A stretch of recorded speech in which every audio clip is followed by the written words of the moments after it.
जहां आपके आराध्य बैठे हैं और आपको उनके रिचुअल्स भी दिख रहे हैं कि महाकाल की भस्म आरती कैसे होती है या काशी विश्वनाथ की आरती कैसे होती है, आपका मन समय स्पिरिचुअल है कि मुझे आज बैठ के कुछ देख रहा हूँ भगवान की चीज है। तो कई बार आप बैठ के जहां भगवान की चीज दे रहे हैं असहज हो जाते हैं कि यार ये क्या आ गया। तो आपको हमने वीआर हेडसेट लगा दिया and you are teleported to that location as if you are already there.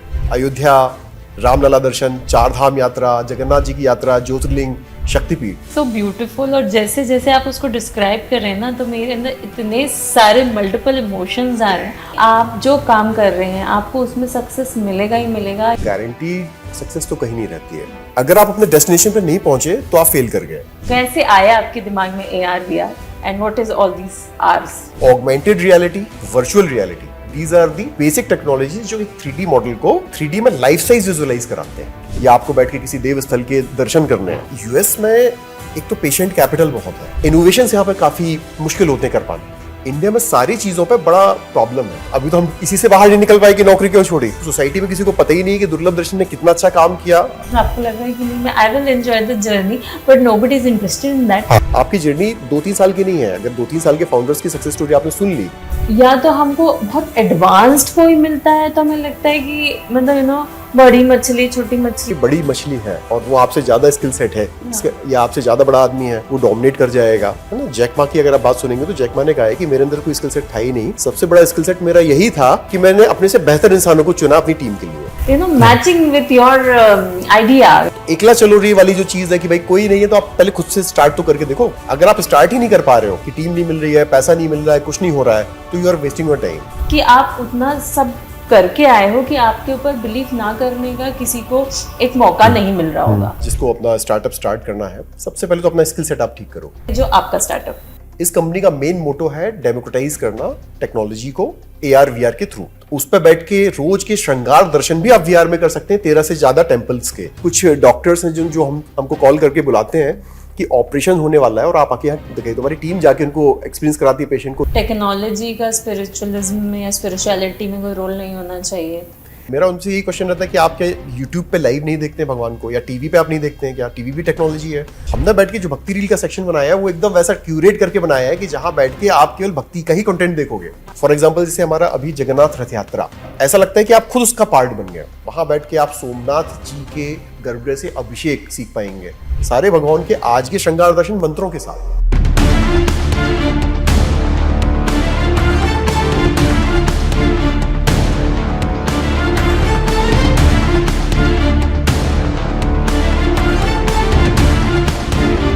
नमस्कार दोस्तों, स्वागत है आप सभी का द मधु चौधरी पॉडकास्ट के इस एपिसोड में, जहां हमारे साथ हैं प्रशांत मिश्रा जी, जिनकी जर्नी अपने आप में एक कहानी है। IIT से इंजीनियरिंग, सरकारी सेवा और फिर अपना खुद का स्टार्टअप। टेक XR और दुर्लभ दर्शन जैसे प्लेटफॉर्म्स के जरिए इन्होंने ये साबित किया है टेक्नोलॉजी और इंसानियत एक साथ चल सकते हैं।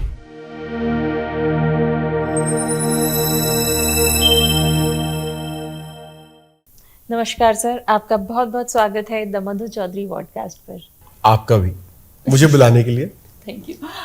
कैसे हैं सर आप? एकदम बढ़िया। एंड भोपाल में कब से हैं और कैसा लगता है आपको भोपाल? भोपाल में काफी समय हो गया, मेरे ख्याल से पिछले 9 से 10 साल तो हो गए हैं। बहुत ही शानदार जगह है, झीलों का शहर है, हरियाली बहुत है, तो बहुत मजेदार जगह है। जी सर, आपका जो लाइफ का जर्नी रहा है बहुत ही डिफरेंट है, जो जनरली हमें नहीं मिलता है। कि आप पहले MNCs में जॉब कर चुके हैं, IIT से पढ़ चुके हैं, उसके बाद civil services, then now your own startup. तो कैसा आपका जर्नी रहा है, और अगर आप बहुत शॉर्ट में हमें बता पाएं कि कैसा रोलर कोस्टर आपका रहा है। तो बात सही है कि इस तरीके का देखने के लिए कम मिलते हैं केसेस, लेकिन ओवरऑल अगर आप थीम देखेंगे तो आपको एक यूनिफॉर्मिटी दिखाई देगी। फॉर एग्जाम्पल अगर मैं शुरू से स्टार्ट करूं कि IIT मैंने 99 में ज्वाइन किया था, 2003 में पास आउट किया इलेक्ट्रिकल इंजीनियरिंग से। उसके बाद फिर हमेशा से ये चीज़ था कि कुछ ऐसा चीज़ किया जाए जिससे जो हमारा जो सीखा हुआ है वो कहीं ना कहीं एप्लीकेशन हम यूज़ कर पाएँ। तो मैं उस सर्च में था, उसको चलते इनिशियली मैंने एक कंपनी ज्वाइन करी जहाँ बैठ के I used to design chip. तो DVDs के चिप मैं कोड किया करता था। I worked in UK also for some time.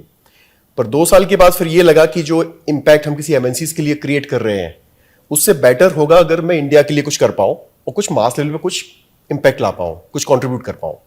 तो वही एक ओवरऑल थीम है जो अभी तक चली आ रही है। सो वहां से लेके अराउंड 2005 पे रिलेशन हुआ कि maybe civil services can be one of the area जहां बैठ के मास लेवल पे आप इम्पैक्ट ला सकते हो। एंड उस समय पे एमपी की बड़ी याद आती थी मुझे। I am born and brought up in MP, Jabalpur से हूं मैं। तो ये लगता था कि अपने लोगों के बीच पहुंचा जाए और कुछ ऐसा चीज किया जाए कि जिससे आसपास वाले थोड़े से गर्वान्वित महसूस करें और कुछ इम्पैक्ट मैं विजिबली देख पाऊं। क्योंकि अब वो चिप कहाँ जा रही थी, किस डीवीडी में लग रही थी और एग्जैक्टली क्या इम्पैक्ट हो रहा था, वो कहीं ना कहीं बैठ के वो क्वेश्चंस आते थे कि यार एग्जैक्टली क्या इम्पैक्ट आ रहा है, वो विजिबल नहीं हो पा रहा था। सेटिस्फेक्शन लेवल कहीं ना कहीं कुछ कम था। तो फिर बैठ के 2005 से मैंने स्टार्ट किया तैयारी करना यूपीएससी की। एंड फिर IRS, IPS, फॉरेस्ट, ये सारे एग्जाम्स क्लियर किए। And then finally I decided to join IRS, क्योंकि यहाँ मध्य प्रदेश में काम करने का मौका मिल रहा था। बाकी सर्विसेज में कैडर मेरे डिफरेंट थे, मध्य प्रदेश नहीं मिल पा रहा था मुझे बिकॉज ऑफ सम इनसाइड और आउटसाइड कुछ रहते हैं इश्यूज वहाँ पे। सो आई ज्वाइन मध्य प्रदेश इन 2007 में IRS ज्वाइन किया था। एंड देन 2009 में मेरी फील्ड पोस्टिंग मध्य प्रदेश में होगी, तब से मैं यहाँ पर ही हूँ। अब इनिशियली फिर टैक्सेशन में ही था, मैं इनकम टैक्स डिपार्टमेंट में, वहाँ पे मैंने काम किया। फिर कुछ समय में एनफोर्समेंट डायरेक्टरेट में भी था। Investigation is one of the very good profile जो मुझे काफ़ी पसंद आई। बहुत अच्छे केसेस हमने किए, काफ़ी अच्छा इम्पैक्ट डाला। क्रॉस बॉर्डर इन्वेस्टिगेशंस भी किए, कुछ फॉरेन की प्रॉपर्टीज इन्वेस्टिगेट करके अटैच करी। सो वो सारा काम बड़ा चैलेंजिंग था। Search and seizure operations plan करना, रेड्स डालना, अनर्थ करना, असेट्स को निकालना, सॉफ्टवेयर में जो बेसिकली कंप्यूटर ड्राइव्स में चीज़ें छुपी हैं वो निकालना, दिन भर रात रात, बहुत मजा आया।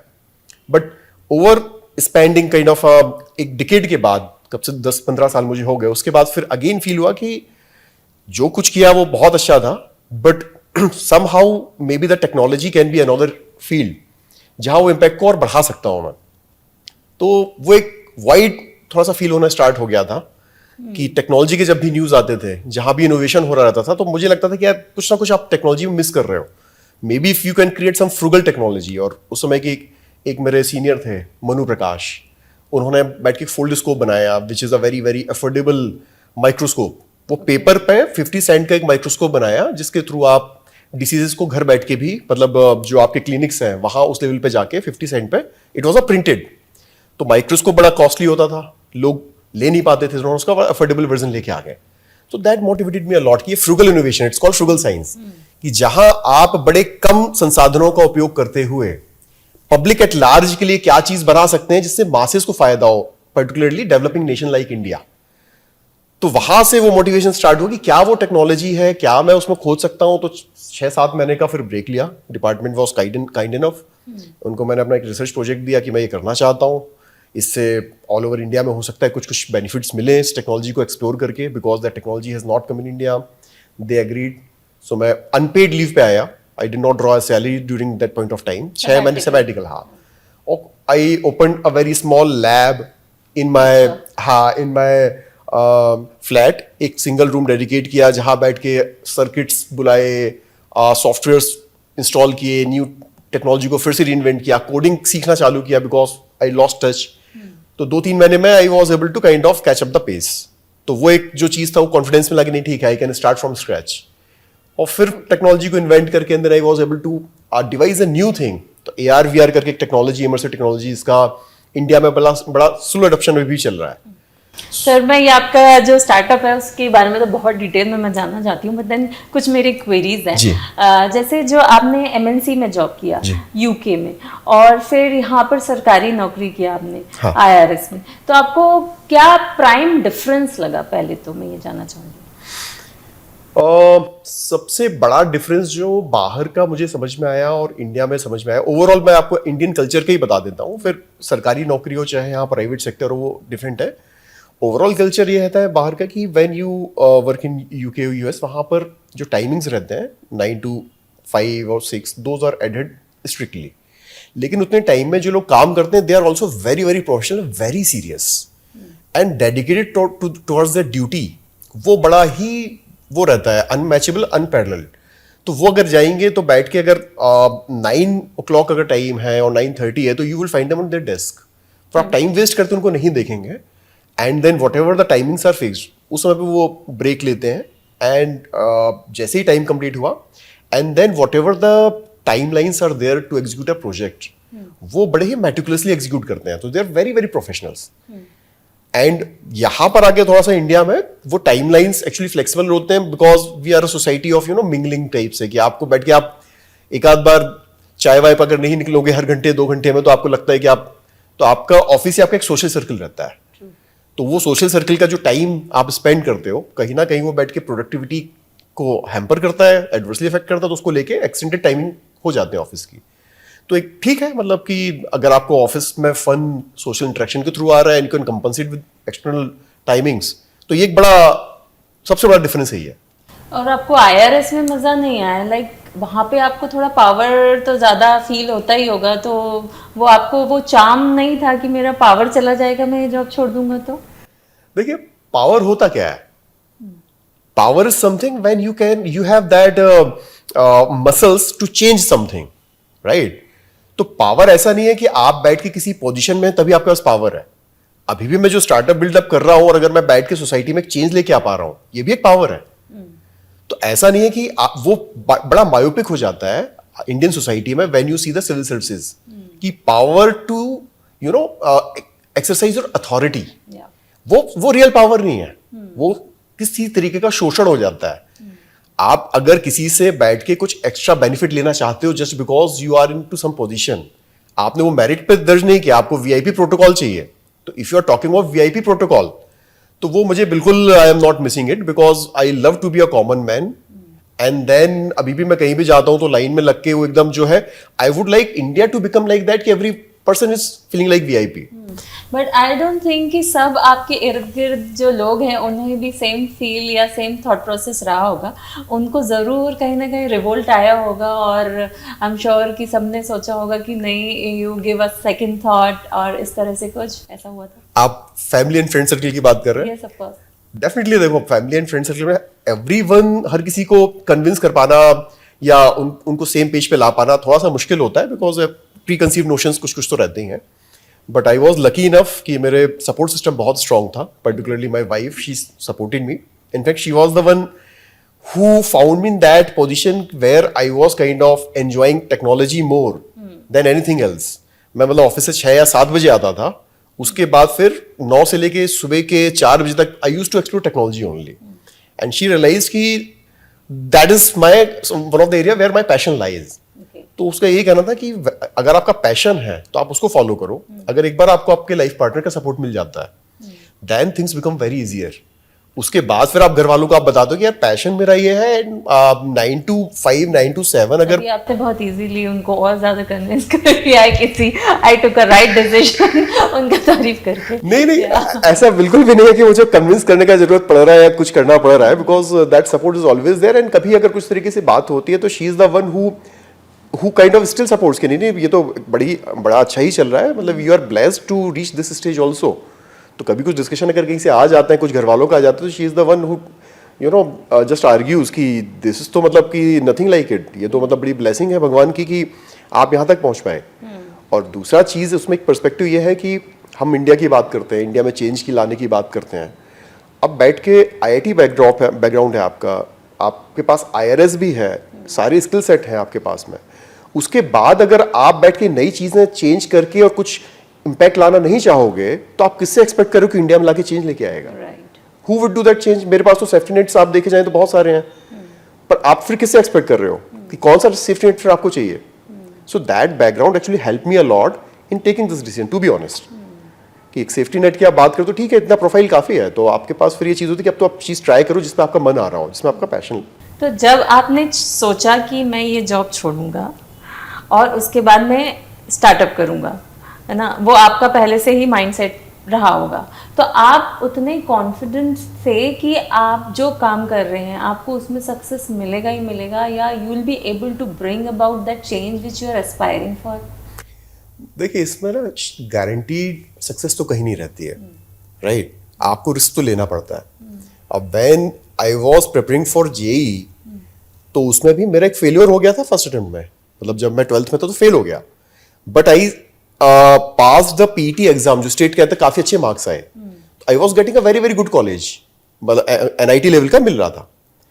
But again I took that a risk कि अभी छोड़ते हैं, 1 साल बैठते हैं और अच्छे से तैयारी करते हैं, ये तो फिर से मिल जाएगा. तो आई टुक दैट रिस्क और वहां से एक थोड़ा रिस्क टेकिंग कैपेसिटी डेवलप होना चालू हुई. अब जब मैं जॉब में था, अच्छी वेल प्लेस था, अगेन यूपीएससी की तैयारी करनी थी, फिर मैथ्स फिजिक्स जैसे टॉपिक जो बड़े मुश्किल होते हैं, उसमें तो सिलेक्शन हो ही नहीं रहा था मेरे समय पे. पूरे साल में 1 या 2 लोगों का सिलेक्शन होता था. तो यही क्वेश्चन था. देन आई डिसाइडेड कि अगर एक का भी सिलेक्शन होता तो व्हाई नॉट यू. तो again I selected maths physics और जॉब पूरा छोड़ के वापस से स्क्रैच से स्टार्ट किया एंड देन फिर क्वालिफाई किया. तो समहाउ ये चीज समझ में आती है, अगर आप 100% अपना दे रहे हो तो कुछ ना कुछ तो आपका साथ देगा ना. ऐसा नहीं है कि आप टोटली एकदम ही फेल होते जाओ. तो अल्टीमेटली जस्ट एफर्ट आप जब डाल रहे होते हो. बाकी देखिए रिस्क रहता है, फेलियर के रिस्क रहते हैं. एंड मेरा एक लाइफ का बड़ा वो चीज जो मुझे हमेशा हेल्प करती है कि व्हाट इज फेल्यूर. अगर आप अपने डेस्टिनेशन पे नहीं पहुंचे तो आप फेल कर गए. आप उसी को फेल करना चाह रहे हो कि आपने बैठ के कोई स्टार्टअप है, यूनिकॉर्न नहीं बनी तो आप फेल कर गए, या फिर कि आप फेल्यूर किसको कहते हो. अगर आपको जर्नी का मजा आ रहा है तो वहां से अगर मेरा प्रोसेस था कि जब मैंने यूपीएससी की तैयारी भी की तो मैंने ये नहीं सोचा कि मुझे बैठ के एग्जाम क्वालिफाई करना है. आई टोटली डिसाइडेड कि यार ये 3-4 साल ना एक फेस्टिवल जैसे मनाते हैं. ये फेस्टिवल में ऐसे सब्जेक्ट पकड़ो इसको पढ़ने में मजा आए और ये मेमोरीज ना मुझे थ्रू आउट द लाइफ बनानी है. तो वहां भी जो मेरे 2 से 3 साल का प्रिपरेशन का पीरियड था वो बहुत मजेदार था. मतलब इतने अच्छी चीजें मैंने पढ़ाई करी, फुल एफर्ट डाला, दिन रात का आई वॉज एंजॉइंग. तो वो जो एक एटीट्यूड है अभी भी जो मेरी लाइफ चल रही है, जिस चीज हम इन्वेंट कर रहे हैं, अभी मैंने 2 पेटेंट फाइल कर लिए हैं. आई डोंट नो कि आगे चल के कमर्शियली कितना हम सक्सेसफुल होंगे. We are doing reasonably okay. But ये जो टाइम स्पेंड है, जितनी लाइव्स हम इम्पैक्ट कर रहे हैं, 1 मिलियन से ज्यादा डिवोटीज को हम सर्व कर चुके हैं. और उनका आप हमारे बैठ के we will discuss it later on. But to sum up, जो इम्पैक्ट बन रहा है, जो जर्नी चल रही है, ये बड़ी मजेदार है. तो जब आपकी जर्नी मजेदार हो जाती है तो फिर बैठ के आपके रिजल्ट्स या तो आ जाते हैं और या फिर रिजल्ट्स पे फर्क पड़ना बंद हो जाता है. यही रिजल्ट है मेरा. सच बात है कि जर्नी आपको एंजॉय करना चाहिए. Actually when I am talking to you, मुझे खुद अपना हर चीज़ बहुत ऐसे याद आ रहा है कि एवरी नाउ एंड देन मुझे विचार आता है कि मैं अपना जॉब छोड़ दूं. But it is like so difficult. मतलब ये बिल्कुल भी इजी डिसीजन नहीं है. इसलिए मैं देख रहा हूँ आपके जो क्वेश्चन है जॉब के अराउंड बहुत ज्यादा आ रहे हैं कि कैसे छोड़ा. Because you know when I entered into this service, तो मुझे सबसे उसके पहले मतलब मैं I was doing my business, है ना. उसके बाद फिर देन आई थॉट कि ठीक है, you know how it is, how the society is. दो मेरे पापा भी सिविल सर्वेंट हैं, IPS रह चुके हैं. तो पर फिर भी जो एक कॉमन एक विचारधारा होती है, तो मुझे लगता था कि यार जब तक कुछ एक नीचे लाइन नहीं रहेगी तब तक कोई तवज्जो नहीं देगा, कोई सोचेगा ही नहीं कि कुछ खुद किया. तो फॉर दैट आई थॉट कि चलो मुझे कुछ ऐसा करना चाहिए कि मधु चौधरी के नीचे कुछ पोस्ट भी आए, है ना. मैंने कहा पैसा तो ठीक है आ ही जाएगा, कमा ही रहे हैं, पर कुछ ऐसा होना चाहिए. फिर जब मैं सर्विस में आई तो आई वाज लाइक यार ये तो बहुत बोरिंग है. मैं इसके लिए इतनी मरी जा रही थी. नॉट लिटरली, मतलब मुझे ऐसा कहना नहीं चाहिए, with all due respect to my job, my service. But मुझे लगा कि यार रियली. और फिर जब मैं दूसरा, मतलब मेरी जो फाइल है वही एक IAS के पास जा रही है, वही मंत्री के पास जा रही है, तो मैंने कहा एक्चुअली मैं नीचे से ऊपर तक सब यही काम कर रहे हैं, है ना. तो मैंने कहा ये, तो मैं लाइक CM हेल्पलाइन, लाइक ये, मतलब फिर मुझे मज़ा बिल्कुल नहीं आ रहा था. तो देन आई थॉट कि मैं इसको छोड़ूंगी job. But it is such a tough decision because my interest was in culture. तो मैंने फिर ये सोचा कि मैं डेपुटेशन पे यहाँ जाऊंगी. तो मैंने थोड़ा सा सिंक में लेके आई कि ठीक है, जो मेरा इंटरेस्ट है उसको मैं इसमें क्लब करूँ and let's see what happens. So अब now gradually that I have started enjoying things. But you know आपको और बड़ा और विस्तार में चीजें करने के लिए और बहुत यू नो लाइक आपको सप्रेस नहीं होना है उस चीज से कि आपके पास ये पोस्ट है तो आपकी लिमिटेशंस हो जाते हैं, है ना. तो आप अनलिमिटेड अपना चीजें यूज नहीं कर पा रहे हो. तो भी मैं इतना बड़ा डिसीजन नहीं ले पा रही हूँ। तो मतलब hats off to you and मुझे आपसे मोटिवेशन लेना चाहिए। तो अच्छा देन ये जो मैं सब जानना चाहती हूँ कि what is this AR VR MR XR and whatever are it is, because मैं टेक्नोलॉजी में बिल्कुल, मुझे बहुत ज़्यादा ज्ञान नहीं है, I am not at all techie type, तो मैं सब जानना चाहती हूँ आपसे कैसे आया आपके दिमाग में AR VR and what is all these ARs. तो बात अराउंड 2016 के आसपास की है राइट। कि जब इनोवेशंस चल रहे थे अक्रॉस द ग्लोब और टेक्नोलॉजी का काफ़ी ब्रेक थ्रू हो रहा था, और मैं लग रहा था, और जो आपने कहा ना कि कैसे विचार छोड़ने का आया, कुछ आया, अल्टीमेटली छोड़ने का विचार वैसे नहीं आता कि छोड़ना है, आपके जो लाइफ का अगर आप देखोगे इंपॉर्टेंट पार्ट होता है। मतलब again I am not pushing you to quit, अब आप इसको वैसे मत लीजिएगा कि मैं पुश कर रहा हूँ, बट आप देखिए आपका जो एक दिन गुजरता है कैसे गुजरता है। आपको ऑफिस आना है, मोस्टली 9:30 to 6:30 हम मान लेते हैं, 10 to 7 मान लेते हैं। अब 10 बजे आने के लिए आप ना बैठ के 2 घंटे पहले से रेडी, आपकी दिनचर्या चालू होती है कि ऑफिस जाना है, राइट। ऑफिस में 7 बजे के बाद फिर आप पहुंचोगे, थोड़ा सा वो रहता है कि अभी ऑफिस से आए या ये चीज़ है, 8-9 बजे। आपके दिन का around half of the time, बल्कि 2/3 ऑफ द टाइम ऑफिस से ही रिलेटेड जा रहा है। 2-3 घंटे रात का सोने के पहले का और उठने के बाद का, वही आपकी पर्सनल लाइफ हो गई through out the weekday ultimately. और ये लाइफ आपकी चलनी है टिल 60, जब तक रिटायरमेंट होने वाला है। इसका समरी अगर मैं बताऊं तो आपकी पूरी लाइफ आपके ऑफिस में ही गुजर रही है, उसका मीनिंगफुल पार्ट वीकेंड अगर निकाल देते हैं तो। अगर आपका सुबह 10 से लेकर शाम के 7 बजे का टाइम मजेदार नहीं है, एक्साइटिंग नहीं है, इंटरेस्टिंग नहीं है, चैलेंजिंग नहीं है, और उसको करने के बाद कहीं ना कहीं सेटिस्फेक्शन लेवल आपका नहीं आ रहा है, और आप घड़ी देख रहे हो कि यार 7 बजे कब बजे और मैं घर जाऊं, वो बहुत तकलीफदायक हो जाता है। और अगर आपने घड़ी देखना बंद कर दिया है एंड मॉर्निंग से उठ के आप एक्साइटेड हो कि यार आज की मुझे ये काम करना है, जो मेरे ख्याल से अभी आपने उसको सिंक कर लिया, जो आपने सही कहा, देन यू आर डन। तो अल्टीमेटली जहां आपने शिफ्टिंग की बात करी, दैट स्टार्ट विद 2016 में मेरे साथ ये स्टार्ट होना चालू हो गया था कि I was spending more time in technology and then lesser on the profiles which I was officially assigned. और वहां जाके मुझे लगा कि अभी जस्टिस गड़बड़ हो जाएगा अगर मैं कंटिन्यू करूंगा, कुछ ना कुछ प्रॉब्लम हो जाएगी। So I should take 6 months break and decide कि चल क्या रहा है। तो 6 महीने में मैंने ब्रेक लेने के बाद आई फिगर्ड आउट कि टेक्नोलॉजी के स्पेक्ट्रम है क्या क्या, ऐसी कौन सी टेक्नोलॉजीज हैं जिनका ग्रोइंग मार्केट है, जो बैठ के इंडिया में अभी जिनका स्कोप है। वहां से लेकर मुझे एक एजुकेशन के फील्ड में एक जर्नी समझ में आई कि आपके बुक्स में 2D में जो टेक्स्ट लिखा था, स्क्रिप्चर्स जो हमारे 2D में होते थे, टेक्स्ट होते थे, फिर उसमें स्केच डाल के उनका रिप्रेजेंटेशन जो था उनको और मीनिंगफुल बनाया। तो आप टेक्स्ट बुक देखोगे तो आपका पहले अगर हार्ट की फंक्शनिंग लिखी हुई है और साथ में एक स्केच बना हुआ है तो अच्छे से समझ में आ जाता है। फिर नेक्स्ट स्टेज आया उन पर पिक्चर डालने का, फोटोग्राफ प्रिंट करने के। तो अगर हार्ट का जो स्केच बना है, ड्राइंग बनी है, फोटोग्राफ लगा देंगे तो और अच्छे से समझ में आएगा। फिर तीसरी स्टेप क्या हुई, इवोल्यूशन पार्ट हुआ वीडियो, कि उसका एनिमेटेड अगर वीडियो दिखा दिया कि हार्ट ऐसे है, इसमें ऐसा ब्लड का सर्कुलेशन हो रहा है, यहां से आ रहा है, तो और अच्छे से समझ में आ जाता है। तो अल्टीमेटली आप देखो कि जर्नी जो है वो 2D से धीरे धीरे 3D की ओर जा रही थी। एंड देन आई रियलाइज कि यार ये जो 3D के अगर मॉडल्स हैं, ये अगर इंटरेक्टिव हो एंड इफ द टीचर और स्टूडेंट्स कोई भी या हमारे कोई भी कॉन्सेप्ट जो हमको समझने में मुश्किल जाते हैं, उसको अगर आप 3D में विजुलाइज कर पाओ, then things become more interesting. और हमने सारी चीजों को 2D में इसलिए किया था, हमारी लाइफ 3D है, हम और आप 3D हैं। हमने 2D में और वो छोटी मोबाइल स्क्रीन में इसलिए देख रहे हैं क्योंकि टेक्नोलॉजी थी ही नहीं उस समय। उस समय प्रिंट टेक्नोलॉजी 2D की थी। तो मैंने कहा ये टेक्नोलॉजी धीरे धीरे 3D की ओर मूव कर रही है। व्हाट आर दोज वेज जहां से बैठ के इसको हम और अच्छे से एंजॉय कर सकते हैं और अच्छे से एक्सपीरियंस कर सकते हैं। So augmented reality, virtual reality, these are the basic technologies जो एक 3D मॉडल को 3D में लाइफ साइज विजुअलाइज कराते हैं। लाइफ साइज का मतलब है कि अभी आपकी मोबाइल स्क्रीन में बड़े छोटे में दिखता है, और अगर आपको हार्ट इतने बड़े साइज का या इतने साइज का या जो भी उसका साइज है वो साइज दिखना चालू हो जाए कि आपकी लाइफ जितनी बड़ी है वो लाइफ में ही सारा 3D मॉडल्स वर्चुअल एलिमेंट भी उतने रियल दिखें जितने कि असल एलिमेंट दिख रहे हैं। तो augmented reality, virtual reality, mixed reality, ये सारे के सारे उसी टेक्नोलॉजी से जुड़े हुए डिफरेंट पर्सपेक्टिव है। ऑगमेंटेड रियलिटी का मतलब कि फिजिकल वर्ल्ड में ही आपने वर्चुअल एलिमेंट्स को एम्बेड कर दिया। मिक्स्ड रियलिटी का मतलब उसको आपने लाइफ साइज दिखा दिया। एंड वर्चुअल रियलिटी का मतलब है कि हमने एनवायरनमेंट एकदम चेंज कर दिया। तो फॉर एग्जांपल अगर आपको एक स्टडी करनी है किसी ह्यूमन बॉडी एनाटॉमी की, या आपको बैठ के किसी देव स्थल के दर्शन करने हैं, तो आपको हमने VR हेडसेट लगा दिया and you are teleported to that location as if you are already there.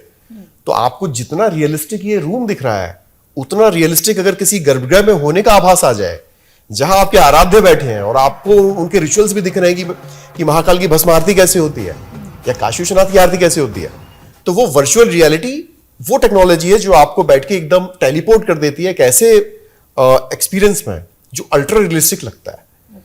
And इसका ख्याल यहां से स्टार्ट हुआ कि मुझे लगा कि इंडिया में इसकी काफी कमी है। 2016-17 में अक्रॉस द ग्लोब इनोवेशंस हो रहे थे, बहुत सारे लोग एजुकेशन में अडॉप्ट कर रहे थे, टूरिज्म में अडॉप्ट कर रहे थे, बट इंडिया में अडॉप्शन था नहीं। So I explored that technology and discovered कि उसका हार्डवेयर बड़ा महंगा था। तो I innovated one of the hardware जो वर्ल्ड का मोस्ट अफोर्डेबल हार्डवेयर बनाया, जो स्मार्टफोन के साथ काम करके हाई एंड डिवाइसेस की इंटरेक्टिविटी देता था, which is right now being in education also. So that's how the entire journey was started. And answer to your question कि AR VR MR क्या है? ओके तो पहले you were in love with technology, उसके बाद you short कि अब मुझे किस चीज़ में इसको मतलब like from macro to micro की स्विच, या फिर ऐसा था कि पहले से ही आपको AR VR में इंटरेस्ट था, then you came into this? नहीं, पहले से AR VR नहीं था। मुझे टेक्नोलॉजी काफी पसंद थी और मुझे ऐसी टेक्नोलॉजी के अराउंड काम करना था जिससे मास लेवल में कुछ इम्पैक्ट बन पाए। तो 2016 में सबसे पहले मैंने एक रेडियो प्रोटोकॉल पे भी काम किया। रेडियो की मेरे एक फ्रेंड हैं गौरव रजादा, उनके साथ डिस्कशन में ये उन्होंने कहा कि इंटरनेट बड़ा महंगा था, आप उस समय डेटा पैक रिचार्ज कराते थे, तो उन्होंने कहा आप टेलीविजन या जो रेडियो टावर है उसके थ्रू अगर डेटा ब्रॉडकास्ट करवा दो तो ये तो आपका काफी आसान हो जाएगा। तो आई explored that particular technology and created one protocol जिसके थ्रू रेडियो टावर के थ्रू एक उसमें आपको सुनते हो, आप उसमें डेटा का तो कुछ प्रोविजन है नहीं, but I explored one small kind of channel जहां से आप डेटा को टेक्स्ट फाइल में भी ब्रॉडकास्ट कर सकते हो। So I wrote a overall protocol जिसके थ्रू मोबाइल की एप्लीकेशन पे विदाउट इंटरनेट आप टेक्स्ट की न्यूज को ब्रॉडकास्ट कर सकते हो। और ultimately it was aim for rural areas कि जहां पर फसल की इंफॉर्मेशन देनी है, कुछ आपका डिजास्टर हो रहा है तो रेस्क्यू कोऑर्डिनेट्स देने हैं, इंपॉर्टेंट फोन नंबर देने हैं, तो उनके मोबाइल पे वो टेक्स्ट का डेटा बस आ जाए विदाउट इंटरनेट। तो उनको बैठ के सिम नहीं लेना, रिचार्ज नहीं करना है, उनका सिम चल रहा है, बट फ्री ऑफ कॉस्ट सारा डेटा ब्रॉडकास्ट करेंगे कम्युनिटी रेडियो से। बट जैसे ही ये कंप्लीट किया प्रोजेक्ट मैंने, and I was planning to launch on smartphone, then Jio happened. तो जियो ने जो सिम था वो फ्री में बांट दिया। तो 2 महीने के अंदर मेरा प्रोजेक्ट स्टार्ट होकर क्लोज हो गया। अब 4 महीने बचे थे तो फिर एक नई टेक्नोलॉजी खोजनी थी कोई। बट डोंट यू थिंक अभी भी रिमोट एरियाज में जहाँ पे नहीं है कनेक्शन, हाँ. या यू वांट टू से कि जियो इज एवरीवेयर? हाँ, नहीं अल्टीमेटली तो देखिए एक आपका मार्केट साइज होता है, तो मार्केट साइज डिमांड होती है तो फिर आपको प्लेयर्स हेल्प भी करते हैं। अब इस टेक्नोलॉजी का जो इन्वेस्टमेंट आएगा एप्लीकेशन बनाने से लेकर डिस्ट्रीब्यूशन नेटवर्क जो बनाना पड़ेगा और उसकी यूटिलिटी जो आएगी, अब बहुत कम यूटिलिटी बची है, रूरल एरियाज में नहीं है, तो जहां नहीं है वहां आप जियो या आप सीधे सिम और स्मार्टफोन पहुंचाइए। अब वहां पर बैठ के स्मार्टफोन पे ये डेटा ब्रॉडकास्टिंग वाली मत पहुंचाइए। मेरा जो लिमिटेड चीज सॉल्व कर रहा था कि डेटा महंगा है, उसको सॉल्व कर रहा था। पेंट्रेशन तो मतलब आप इसके थ्रू ही कर सकते हैं ना। ट्रू। अच्छा, जब मैं आपके कंपनीज के नाम पढ़ रही थी, टेक एक्सआर एंड दुर्लभ दर्शन, हाँ. तो सबसे पहले मुझे एलॉन मस्क याद आया कि उसकी भी 2 कंपनीज है, and one is like space x और अदर इज टेस्ला। तो मुझे बिल्कुल वही ऐसे याद आया। आई वाज जस्ट थिंकिंग कि क्या ऐसा है कि कोई बिजनेस सेटअप करना यूएस यूके में बहुत इजी है और इंडिया में मुश्किल है क्या? अप टू सम एक्सटेंट सही बात है ये कि यूएस में अगर आप ऑलरेडी हो, वहाँ की इकोसिस्टम जो है स्टार्टअप का, that is very amazing, particularly US में जो सिलिकॉन वैली है। इसीलिए जो डीप टेक स्टार्टअप्स वहाँ से निकल रहे हैं वो काफ़ी ज़्यादा, सबसे ज़्यादा वहीं से निकलते हैं। और आपने तो बहुत बड़ा नाम ले लिया, उनके 2 नहीं, उनकी बहुत सारी कंपनियां, अभी न्यूरालिंक भी है, स्टारलिंक भी है, बहुत सारी है। हाँ, तो मतलब तो he is one of the kind of role model for almost all the entrepreneurs.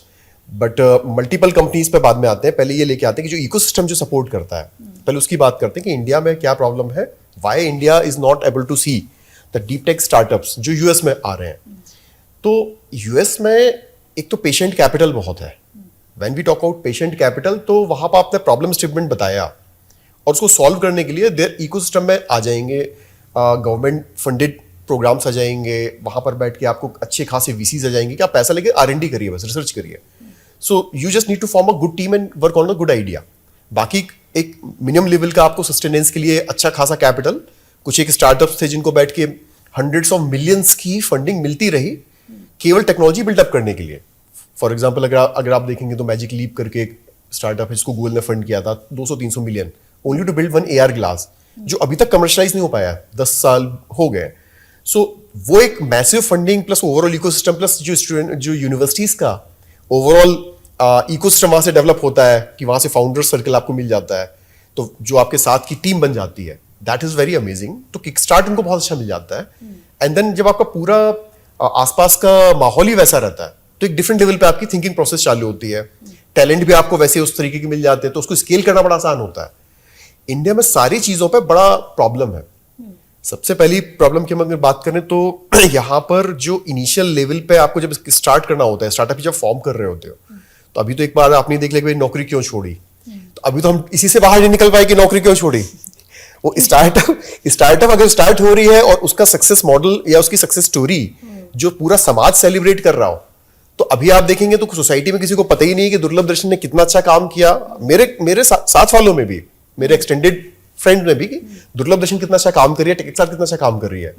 Everyone में भी स्टिल मॉर्निंग की यार उसने नौकरी छोड़ दी, तो वो बैठ के एक स्टिग्मा टाइप से ट्रीट हो रहा है। तो ये ओवरऑल सोसाइटी का जो आउटलुक है कि स्टार्टअप को सपोर्ट करना, स्टार्टअप को एज अ सक्सेस स्टोरी देखना या उस पर लेके प्राउड करना और इंडियन कॉन्टेक्स्ट के प्रॉब्लम को सॉल्व करना, इसको बैठ के इंडियन के प्रॉब्लम पे फोकस करना, तो एक तो आपका ओवरऑल साइकी अलग है जो पेरेंट्स के थ्रू पास ऑन होता है बच्चों में, जो रिस्क लेके कर पाए। तो आपने एक बैरियर क्रिएट कर दिया कि पहले ये करो ये करो ये करो ये करो, तो वो एक तो रिस्क नहीं ले पाते हैं। सेकेंडली जो कैपिटल उसमें डालते हैं जो VCs हैं, तो पर्टिकुलरली यहाँ के सिस्टम में कहीं ना कहीं वो पेशेंट कैपिटल की थोड़ी सी कमी है कि आदमी आपको फंड देने के बाद एक जो आपकी मोनेटाइजेशन ग्रोथ स्टोरी, क्योंकि जो पैसे डाल रहे हैं वो चैरिटी नहीं कर रहे हैं, द VCs रिटर्न चाहिए, और रिटर्न ऑब्वियसली तब आएगा जब आप या तो आप और उसमें कैपिटल इंट्रोड्यूस करवा रहे हो या फिर बैठ के IPO जा रहे हो, किसी कुछ एग्जिट प्लान करवा रहे हो। तो उसके अराउंड जितने माइलस्टोन्स अचीव करने होते हैं, वो माइलस्टोन्स कहीं ना कहीं पेशेंस के साथ कॉम्प्रोमाइज होते हैं। Either you can be patient और you can be high growth startup. तो इंडिया का मॉडल भी हाई ग्रोथ स्टार्टअप का है। अब जब हाई ग्रोथ स्टार्टअप पे आप जाते हो तो आप नई चीजें एक्सपेरिमेंट नहीं कर पाते हो, आप एग्जिस्टिंग चीजों में मोनेटाइजेशन बहुत जल्दी खोजना चालू कर देते हो। अब कमर्शियली सक्सेसफुल इसलिए आप देखोगे कि कोई भी जो पहले फाउंडर आते हैं वो बैठ के सबसे पहले वो काम कर रहे होते हैं जहां बैठ के मोनेटाइज, सस्टेनेंस इंपॉर्टेंट हो, स्केलिंग प्रॉपर हो, रेवेन्यूज आ जाए, ताकि बैठ के कहीं ना कहीं वो बैठ के रिटर्न्स प्रॉपर डिलीवर कर पाए।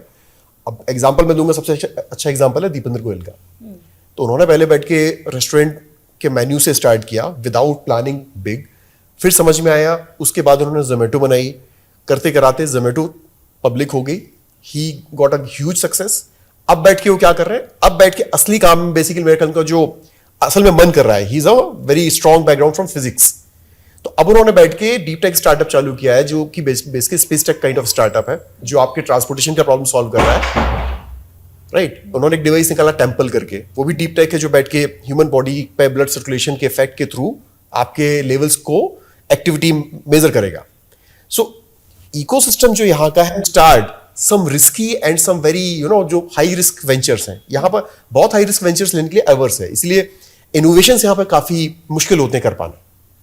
तो उसके लिए क्या किया जा सकता है? Like one thing, like there are two things, कि पहले तो गवर्नमेंट सपोर्ट करती है जिसमें वो सब्सिडी दे रही है, तो उसमें दे ओनली डिसाइड कि हमें किस किस एरिया में और क्या क्या चीज़ के लिए, and then they have a plan also पूरा, और उसके वो रिक्वायरमेंट्स भी हैं कि you have to fulfil all these checklist, ये वो है ना, तो you have to do it according to them. तो उसमें आपका इनोवेशन तो कुछ हुआ नहीं, वन थिंग। और अगर हम ये सोच रहे हैं कि हम प्राइवेट इन्वेस्टर्स को लाएंगे, तो I think it in itself is a task in India, because मतलब like if you are growing तो लोग आप पे इन्वेस्ट करना चाहेंगे। आई थिंक आपको इसका बहुत अच्छा एज मिला होगा, बिकॉज यू लेफ्ट योर बहुत ही ज़्यादा ग्लैम जॉब, तो लोगों ने सोचा होगा कि हाँ भाई बंदे में बहुत दिमाग है तो पैसा भी लगा दो, but with everybody this will not happen, है ना। तो उसमें फिर how to go about it, कि आप अपने इनोवेशन को कहाँ देख रहे हो और आप कैसे कन्विंस कर सकते हो to the government and to the private players.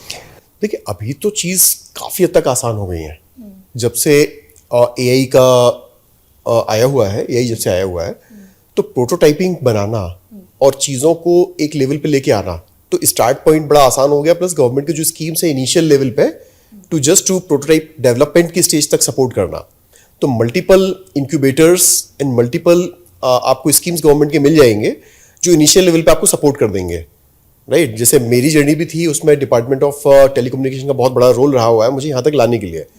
So even while I was in government, मैंने वहां से एज एन इंडिविजुअल पार्टिसिपेट किया था डिपार्टमेंट ऑफ टेलीकम्युनिकेशन का 5G हैकाथॉन में, and they selected me in top 100। So alone I went in their top 100 में मेरा जो इनोवेशन था 3D माउस का, and they liked it, and then I started getting a bit of financial support from as award money.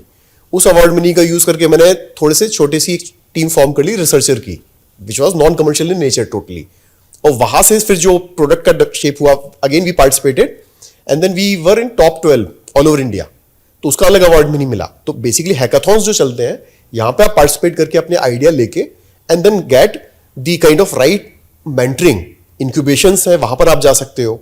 और आजकल एक start कर लेते एंजल नेटवर्क होता है जो VC से अलग होता है, and they trust on your vision, mission and most importantly the team. अगर आपने टीम अच्छी फाउंड कर ली है, तो मेरा तो ये सबको सजेशन ये रहेगा कि if you are starting something, first idea is okay, the team is most important which will execute the idea.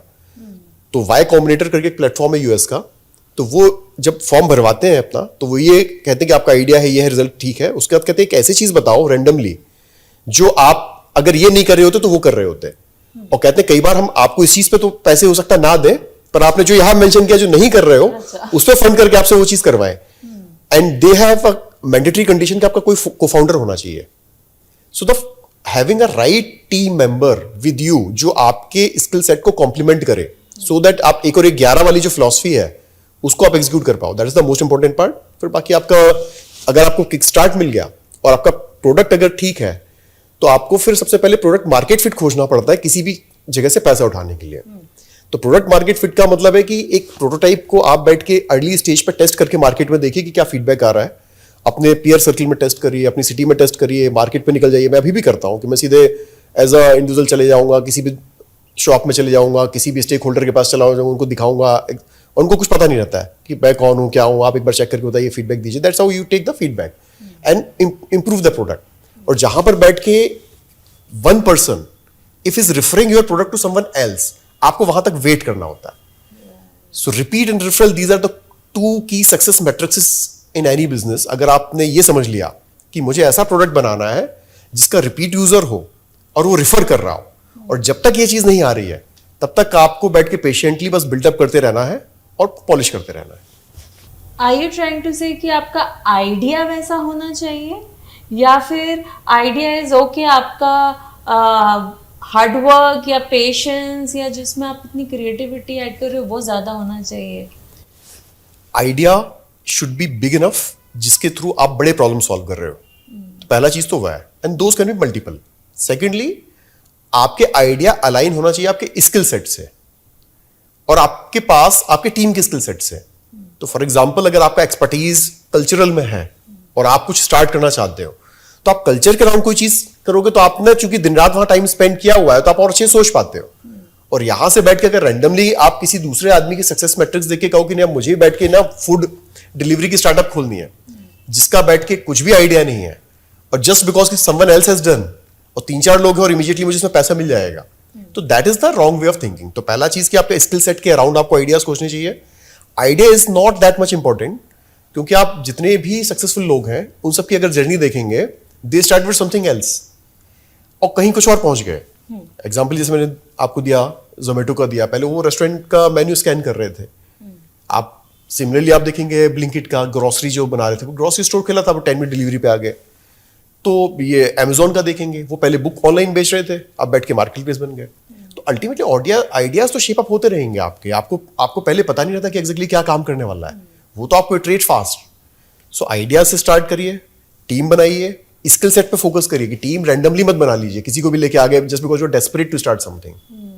तो यहाँ पेशेंस बड़ा इंपॉर्टेंट चीज है कि आपने बैठ के गलत डिसीजन ले लिया और 2 साल के बाद या 3 साल के बाद वो गलत प्रूव हुआ तो आपके 4 साल खराब हो जाएंगे। उससे बेटर है कि आप बैठ के 6 महीने स्टडी करिए, आपका क्या स्किल सेट है, मार्केट की क्या डिमांड है, आइडिया क्या है, टीम मेंबर बनाइए और 6 महीने और बनाइए प्रोटोटाइपिंग में। एआई के टूल्स इतने सस्ते आ गए हैं उनके थ्रू आप बैठ के प्रोटोटाइपिंग कर सकते हैं अगर सॉफ्टवेयर में कुछ चीज़ बनानी है, हार्डवेयर में R&D करनी है, आपको सारा चीज़ वहाँ से स्टडी मिल जाएगा। सो प्रोटोटाइपिंग में बहुत ज़्यादा पैसा लगता नहीं है आजकल, और प्रोटोटाइपिंग पे कोई आदमी आपको इन्वेस्ट करता भी नहीं है, क्योंकि लगभग हर दूसरा तीसरा आदमी प्रोटोटाइप लेके पहुंच जाता है। हाँ, प्रोटोटाइप को आप बैठ के एक स्टेज तक ले आके सक्सेसफुल मैट्रिक्स दिखाइए कि मेरे अगर ऐप बनाई है तो इसके इतने यूजर्स हो गए हैं, इतने रिपीट यूजर्स हैं, इतना रेफरल्स आ रहे हैं। एक लेवल की सक्सेस आपको दिखानी पड़ेगी अपने प्रोडक्ट में from first round of funding. तो मेजरली जो आपने बोला कि पेशेंस होना चाहिए, एंड दूसरा जो मैं समझ पा रही हूँ, one should not be emotional कि मैंने ये किया है अपनी लाइफ में, या मेरा ग्रेजुएशन पोस्ट ग्रेजुएशन में था तो यार मेरे पूरे साल वेस्ट हो जाएंगे। मतलब you don't have to stick around what you have been doing, और उससे भी नहीं कि मतलब it's like a combination of all. मतलब आपको पहले तो प्रॉब्लम भी ढूंढना है ना, तब तो आप उसको सोल्यूशन देंगे। आपके पास सोल्यूशन है सिर्फ इसीलिए कोई चीज नहीं बिकेगी, because you are interested in one thing, you are finding it very interesting, और आपको लग रहा है कि नहीं मैं I will enjoy the journey, but nobody is interested in that.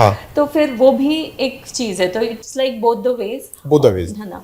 Okay, ultimately से आपका प्रॉब्लम ऐसी आप सिलेक्ट करो कि आप इतने पैशनेट हो उस प्रॉब्लम को सॉल्व करने के लिए कि बैठ के सफिशिएंट टाइम आपसे स्पेंड कर सकते हो, एंड ना फिर वहां उसके अराउंड पिवट होते रहते हैं। पिवट का मतलब है कि एक आइडिया आपने ट्राई किया, फिर दूसरा किया, फिर तीसरा किया, तो वो ना बड़ा आपकी जर्नी 2-3 साल की नहीं है। अगर 2-3 साल के फाउंडर्स की सक्सेस स्टोरी आपने सुन ली तो they were very extraordinary lucky. Otherwise 10 to 15 years की जर्नी होती है कि स्टार्टअप को बिल्डअप करना। तो क्या आप 10 से 15 साल का कमिटमेंट लेके कुछ ऐसी प्रॉब्लम्स को आप सॉल्व करना चाहते हो? And it might happen. अब मतलब ये अपने आप में एक ना ट्रेड ऑफ रहता है कि एक आइडिया काम ही नहीं कर रहा, आप लगे हुए हो। तो कई बार कहते हैं कि भाई पैशनेट टू मैं इसलिए मैं कर रहा हूँ, आपने कहा था पैशनेट 10 साल तक तो मैंने कर लिया, लेकिन इससे कुछ हो ही नहीं रहा है, आगे नहीं बढ़ रही कहानी। और दूसरी तरफ आप ये भी कह रहे हो कि आप 10 साल तक का कमिटमेंट लेके जाओ। तो यहाँ के ना इटरेट फास्ट वाली चीज आती है कि आप एक चीज ट्राई कर रहे हो, एंड जो मैंने आपको सबसे पहले दूसरी चीज बताई कि whatever you are doing, repeat plus referral. तो आप जो चीज भी बना रहे हो विद लिमिटेड यूजर्स, आप 100 लोगों पे ही टेस्ट करो। 100 लोगों में से क्या 30 लोगों ने उसको अगले 30 लोगों के पास ऑन किया, इंट्रोड्यूस किया, बताया, वो आपको चेक करना है कि मेरा जो प्रोडक्ट है मैं 10 साल तो गुजारने वाला हूं, पर वो मीनिंगफुल तरीके से गुजार रहा हूं कि वेस्टफुल तरीके से गुजार रहा हूं। अगर आप इटरेट फास्ट नहीं कर रहे हो, आपका प्रोडक्ट ही बनने में 2 साल लग रहा है, प्रोटोटाइपिंग में बनने में 3 साल लग रहा है, तो you don't have a good team, और आपके स्किल सेट भी अभी ठीक नहीं है। We are repeatedly talking about team, है ना। तो मैं ये जानना चाहती हूँ कि पहले तो क्या सोचकर हम टीम को सिलेक्ट करें, और कई बार ऐसा मतलब बहुत सारे सिनेरियोज क्रिएट होते हैं। एक तो ये कि जो हमारे नोन लोग हैं, हम सोचते हैं कि ये हमारी हेल्प करे, या कई बार ऐसा होता है कि हमें कोई मिल ही नहीं रहा होता है जो हमारे सेम आइडिया को समझ पा रहा है या उसमें इंटरेस्टेड है। दूसरा कि या तो हमको बहुत एडवांस्ड कोई मिलता है तो हमें लगता है कि मतलब बड़ी मछली छोटी मछली, फिर वो लगता है कि नहीं इतने बड़े से, मतलब आई वांट टू नो कि आप जब टीम सेलेक्ट करते हो तो कैसा, इट्स लाइक कोई आप एग्जाम ले रहे हो या इंटरव्यू कर रहे हो या यू कॉलिंग, मतलब आप एड्स दे रहे हो, या व्हाट इट इज।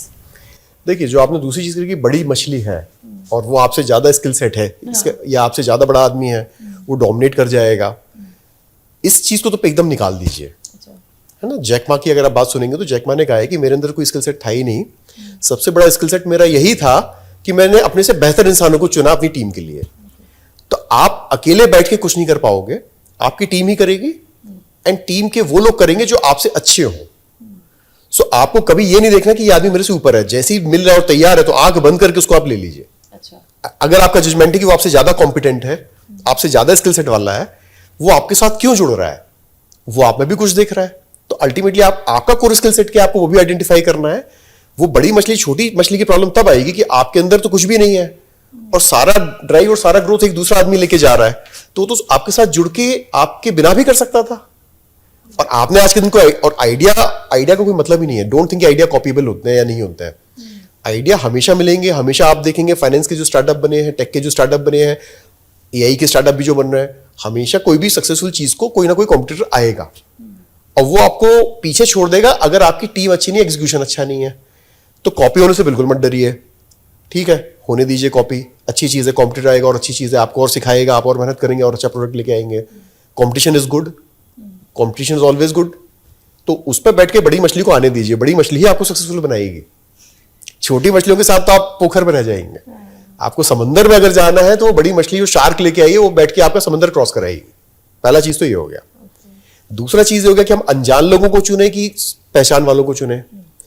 तो इसमें पहचान वाले मेरे ख्याल से ज्यादा, मेरा पर्सनल ओपिनियन है कि जिस पे आप ट्रस्ट कर पाओ, क्योंकि ना आपके स्टार्टअप की जर्नी ऐसी नहीं रोलर कोस्टर वाली रहती है, बड़ी हैप्पी और बड़ी कंफर्ट वाली नहीं होती है। दो आपको बहुत सारे पॉइंट, आपके लो फेजेस भी आएंगे, स्ट्रेस वाले टाइम भी आएंगे। तो जहां आप ज्वेल करते हो, जो आपको समझ पाए, आपके इमोशंस को समझ पाए, आपके लो टाइम पे आपका साथ दे पाए और आपके हाई टाइम पे आपके साथ एंजॉय कर पाए, कॉम्प्लीमेंट कर पाए, तो मेरे ख्याल से जहां आपके कंपैटिबिलिटी हो, जो जान पहचान वाले हो, जहां बैठ के आपका एक कॉन्फिडेंस हो कि यार ये चीज तो ठीक है। अगर मैं 19-20 की बात करूं कि आपको बड़ी मछली 20 और घर पे 19 मिल रही है तो आप 19 ले लीजिए। हाँ, ये 2 और 20 का फर्क बस ना हो। 2 और 20 का फर्क ना हो कि भाई आपके पहचान वालों का स्किल सेट तो 2 का ही है और बाहर का 20 का है। पर जनरली ऐसा हो जाता है कि मतलब if you not finding anybody जिनको आप जानते हो और वो आप मतलब हो सकता है उनका स्किल सेट हाई हो but they are not like matching with your idea, उनको शायद वो आइडिया ही नहीं चाहिए, तो आप उनको जबरन में तो पकड़ पकड़ के लाएंगे नहीं।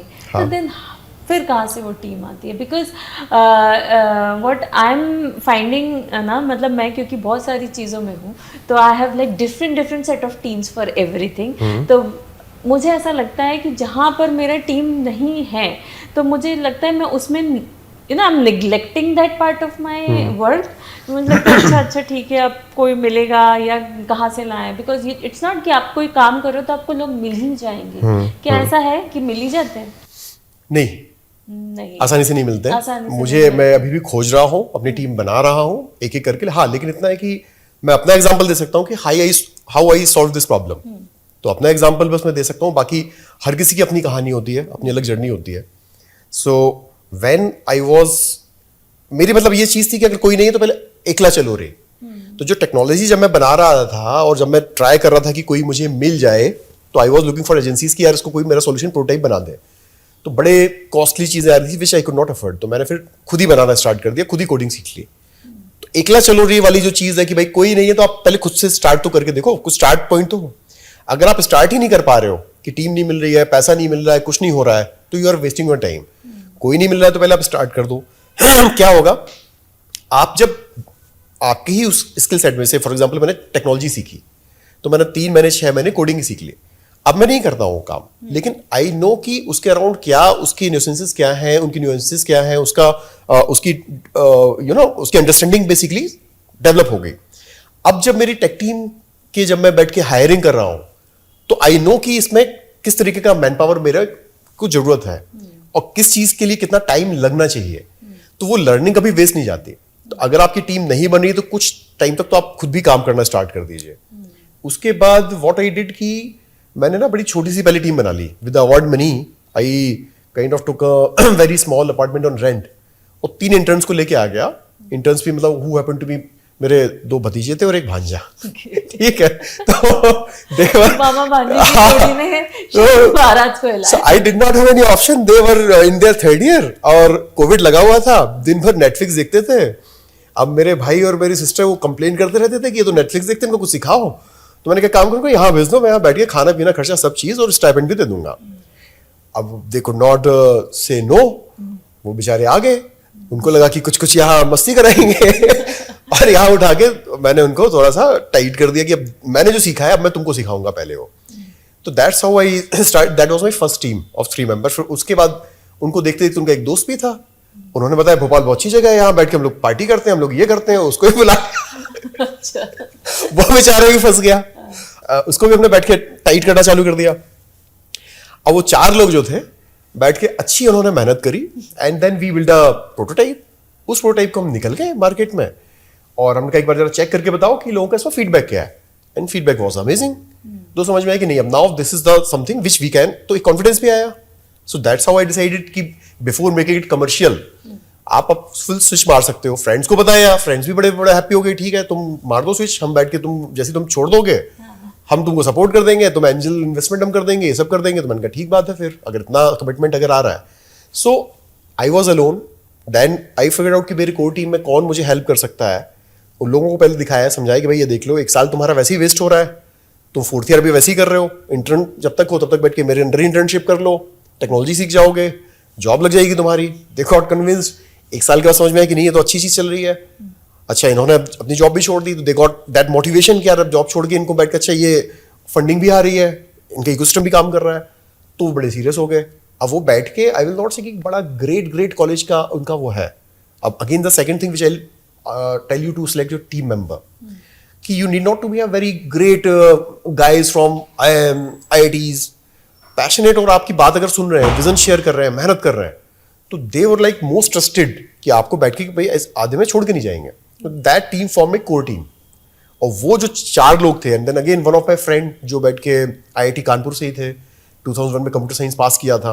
आई रिक्वेस्टेड हिम कि एक बार आप 6 महीने आके देख जाओ। He basically had just concluded his own startup, तो 6 महीने वो हमारे पास आए, रुके, उनको बड़ा अच्छा लगा। So he also got station in Bhopal, तो वो मेरे CTO बन गए, तो एक मेरी कोर टीम बन गई उस समय पे। तो एक टेक्नोलॉजी की टीम सॉर्टेड हो गई। Then I started more focusing on product, कि प्रोडक्ट क्या क्या बनाने हैं। So that's how that journey started.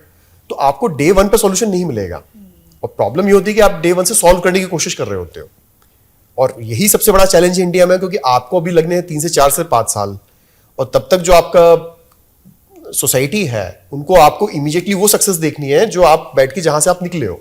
Right. तो जो हसल बसल स्ट्रगल वाला जो फेज है, that becomes a very very difficulting phase, difficult वाला फेज हो जाता है वो, कि उस समय पे आप जब मिल रहे हो तो क्या कर रहे हो। तो social meetings become a bit difficult, to be honest, इतना आसान नहीं रहता है।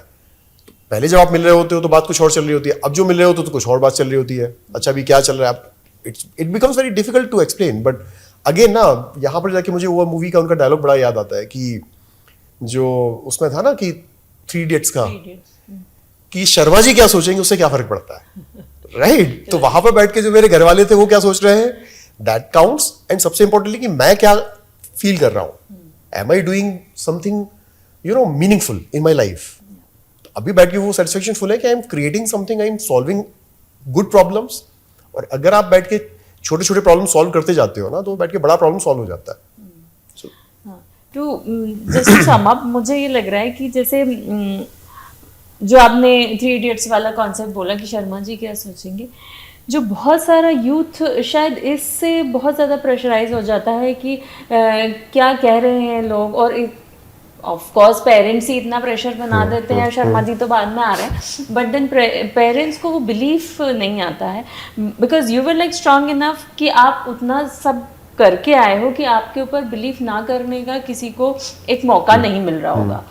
पर जो यंगस्टर्स हैं जो बिल्कुल सबसे पहले ही वो जाना चाहते हैं अपने स्टार्टअप्स में, तो उनको शायद ये बहुत बड़ा प्रॉब्लम लगता है। Secondly were like lucky enough to have भांजे एंड भतीजेस ऑफ दैट सॉर्ट्स, तो वो एक बहुत अच्छी बात है। Because you were telling me about hiring, तो ये भी मैं जानना चाहती हूँ कि जब कोई इतना लकी ना हो तो फिर one should go for hiring और दे शुड सीक हेल्प, कि नहीं पहले मुझे हेल्प करो, एंड अगर हम कुछ अच्छा करते हैं तो बाद में सब पैसे कमाते हैं, केक सब में बटेगा, केक कटेगा तो बटेगा, या फिर it has to be like आप हायरिंग करो। बिकॉज अगर आप हायरिंग करते हो तो टू सम एक्सटेंट आपके पास थोड़ा एक्सपर्टाइज आएगा, क्योंकि वो कुछ तो लेके आएगा अपने साथ जिसके लिए वो पैसा ले रहा है। तो आपका क्या है इसमें? देखिए, मेरा तो सबसे पहले ये मानना है कि अभी यंगस्टर्स के लिए भी, या जिसको अपना स्टार्टअप स्टार्ट करना है, सबसे पहले तो अपना स्किल सेट आप ठीक करो। स्किल सेट मतलब कि जस्ट चाहने मात्र से अगर आप सोच लोगे कि XYZ ने ये कर दिया है ना, ज़ेप्टो के फाउंडर्स हैं वो भी बैठ के 12th के बाद ही उन्होंने कर लिया तो मैं भी कर लूंगा, this is not the right way. आपको पहले अपने ऊपर कॉन्फिडेंस आना चाहिए कि आपका स्किल सेट क्या है। स्किल सेट अगर नहीं है तो आप बैठ के टाइम इन्वेस्ट करके पहले अपना स्किल सेट अपग्रेड करिए। स्किल सेट अपग्रेड करने का मतलब कि आपके अराउंड में जितने आइडियाज हैं जिनको आपको ट्राई करना है, उसको आप ब्रेक डाउन करके इसमें क्या क्या चीज रिक्वायर्ड होगी, मैं इसमें से क्या कर सकता हूँ, and what is that which I can do max. तो टीम बनाने का ये होता है जब आप ये सोचते हो कि यार मैं कल कोऑर्डिनेट करूंगा, राइट, तो वहां से बैठ के हमेशा टीम का याद आता है। लेकिन जब आप बैठ के एक चीज सीखना स्टार्ट कर देते हो और when you are kind of contributing the maximum share of pie, तब आप बैठ के फाउंडर के रोल में आते हो कि यार इसका मैक्सिमम पार्ट तो मैं ही ये कर देता हूं because I have this skill set. तब फिर आपके अराउंड सैटेलाइट्स आएंगे। अगर आपका खुद का मास छोटा है तो आप बड़े मास वाले सैटेलाइट को या एक बैठ के प्लैनेट को अपने अराउंड रिवॉल्व नहीं करा सकते हो। आपको अगर बैठ के हायरिंग करनी है तो उसका फोकल पॉइंट तो आप होने वाले हो। तो आपका क्या स्किल सेट है, आपकी क्या ग्रेविटी है। तो अगर आपके पास बहुत सारे पैसे हैं तो आप बेसिकली फिर फंड कर दीजिए और हायर कर लीजिए। पर अगर पैसे नहीं है, हायरिंग नहीं कर पा रहे हो, तो आपको टीम मेंबर चाहिए जो बैठ के आपके साथ में बातचीत करें। तो आपके अंदर क्या पहला क्वेश्चन तो वो होना चाहिए कि what is that which I am going to contribute in this big setup which is solving a big problem. उसके बाद फिर आप जब दूसरों से मिलोगे तो कहोगे यार अपन लोग मिलकर एक टीम बना रहे हैं, I am going to do this, I want you to join, you will solve this problem. तो आपको वो कॉम्प्लीमेंटरी स्किल सेट कौन सा जो चाहिए, that shall be complementary and better than you. तो हमेशा से अपने बेटर लोगों को ही आपको लाना है। और अगर कुछ नहीं मिल रहा है, जस्ट लाइक अब मेरे केस में आप कह रहे हो कि I was lucky enough, yes I was very lucky, but sometimes would you like to be lucky, question ये भी होता है। तो इफ यू जस्ट वेट तो आप लकी नहीं होगे, राइट। तो आपको कुछ ना कुछ स्टार्ट करना पड़ेगा। तो मोस्ट ऑफ द लोग they just start spending time but they don't do anything, skill set भी नहीं कर रहे होते हैं। अभी बैठ के एआई के बाद तो इतनी सारी चीजें आ गई कि you can actually from scratch you build across your portfolio और let's say learn new skill set from scratch. आपका जो भी इंटरेस्ट हो, तो 6 महीने 8 महीने एक बार डाल दीजिए, उसमें टेक भी सीख लीजिए ताकि आपको ये पता चले कि आपका टेक का जो बंदा आने वाला कितना अच्छा है। आपको बिजनेस सीखना तो बिजनेस में डाल दीजिए, परफॉर्मेंस मार्केटिंग में डाल दीजिए, मार्केटिंग सीख लीजिए, कंटेंट क्रिएशन सीख लीजिए। कुछ भी चीज चालू करना है 6 महीने 8 महीने 1 साल डाल दीजिए। लॉन्ग लाइफ है आपकी, कोई फर्क नहीं पड़ता। आगे के साइकिल में अगर आपने गलत स्टार्टअप चालू कर दी तो वैसे ही 2-3 साल का स्लम्प आ जाएगा। तो वो 1 साल आप पहले स्किल सेट में इन्वेस्ट करिए, फिर बैठ के लोगों से जब मिलेंगे बात करेंगे उनको भी लगेगा कि yes you are mature enough, you know dynamics आपको पता होंगे, मार्केट की आपकी स्टडी अच्छी होगी। तो लोग तो 3-3 4-4 महीने पहले मार्केट की स्टडी करते हैं, they identify the big problem. तो सर पहले तो आप मुझे अपने कंपनी के बारे में बताइए, जो आपका स्टार्टअप। जी।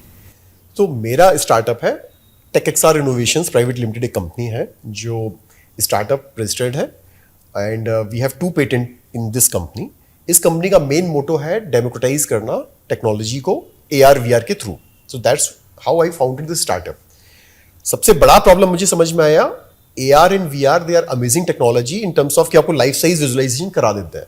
तो डेफिनेटली एक न्यू एडॉप्शन होगा कि हमारा रियल वर्ल्ड 3D है।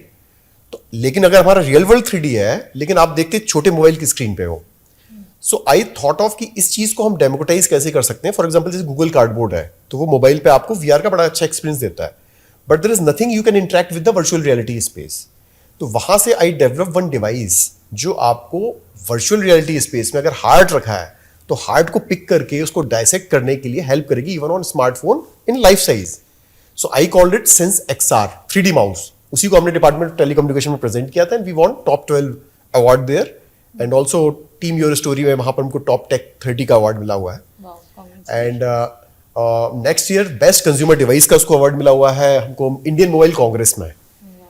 एंड मोस्ट इनोवेटिव प्रोडक्ट का भी अवार्ड मिला हुआ है। So that is a very frugal जो 10% की कॉस्ट में आता है आपके हाई एंड डिवाइसेस के थ्रू, और उसके एक डिवाइस से एक स्कूल में AR VR लैब बनाई जा सकती है।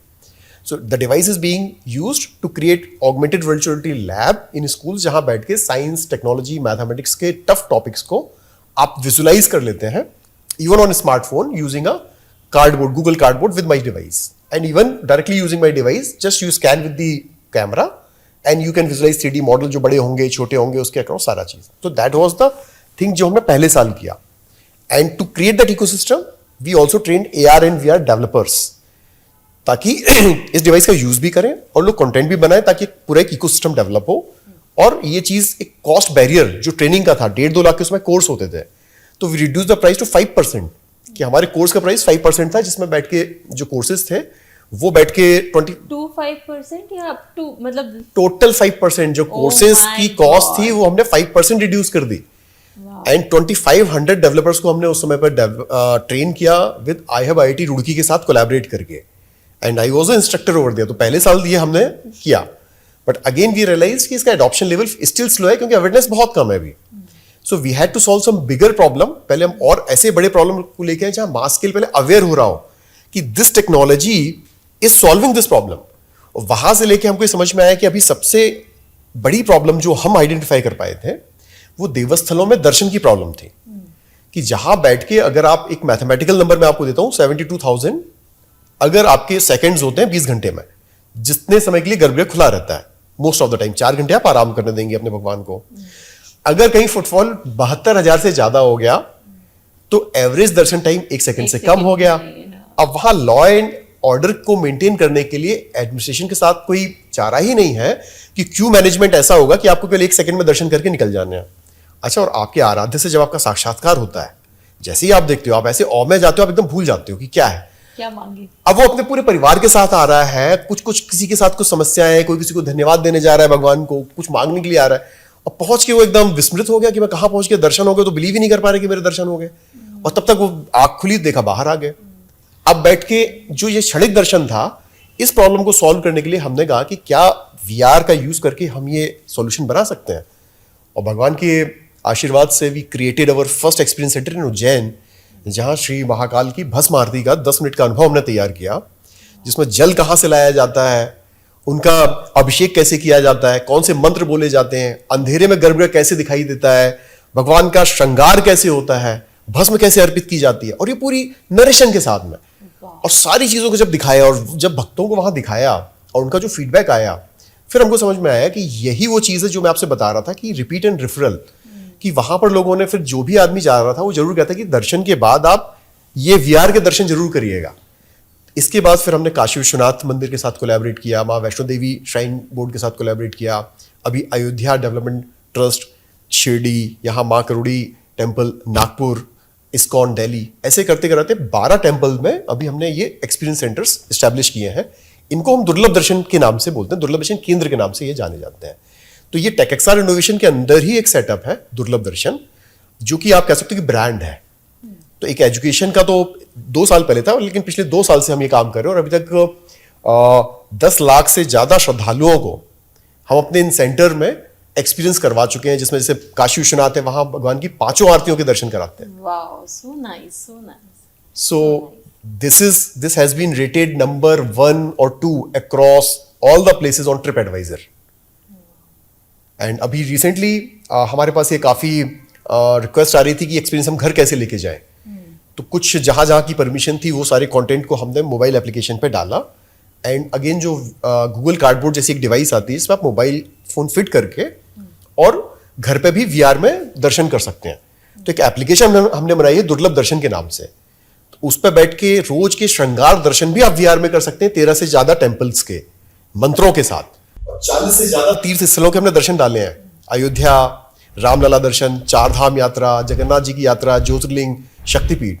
तो ये सारे दर्शन जब लोग घर में बैठ के कर रहे हैं तो उनका जो प्लानिंग बन रही है कि कहाँ कहाँ जाना है, वो भी काफी अच्छे से बन रही है। और आप दर्शन करके आने के बाद अगर याद कर रहे हैं अपने आराध्य को, तो आप रोज दर्शन करिए जब तक आप जा नहीं पा रहे हैं।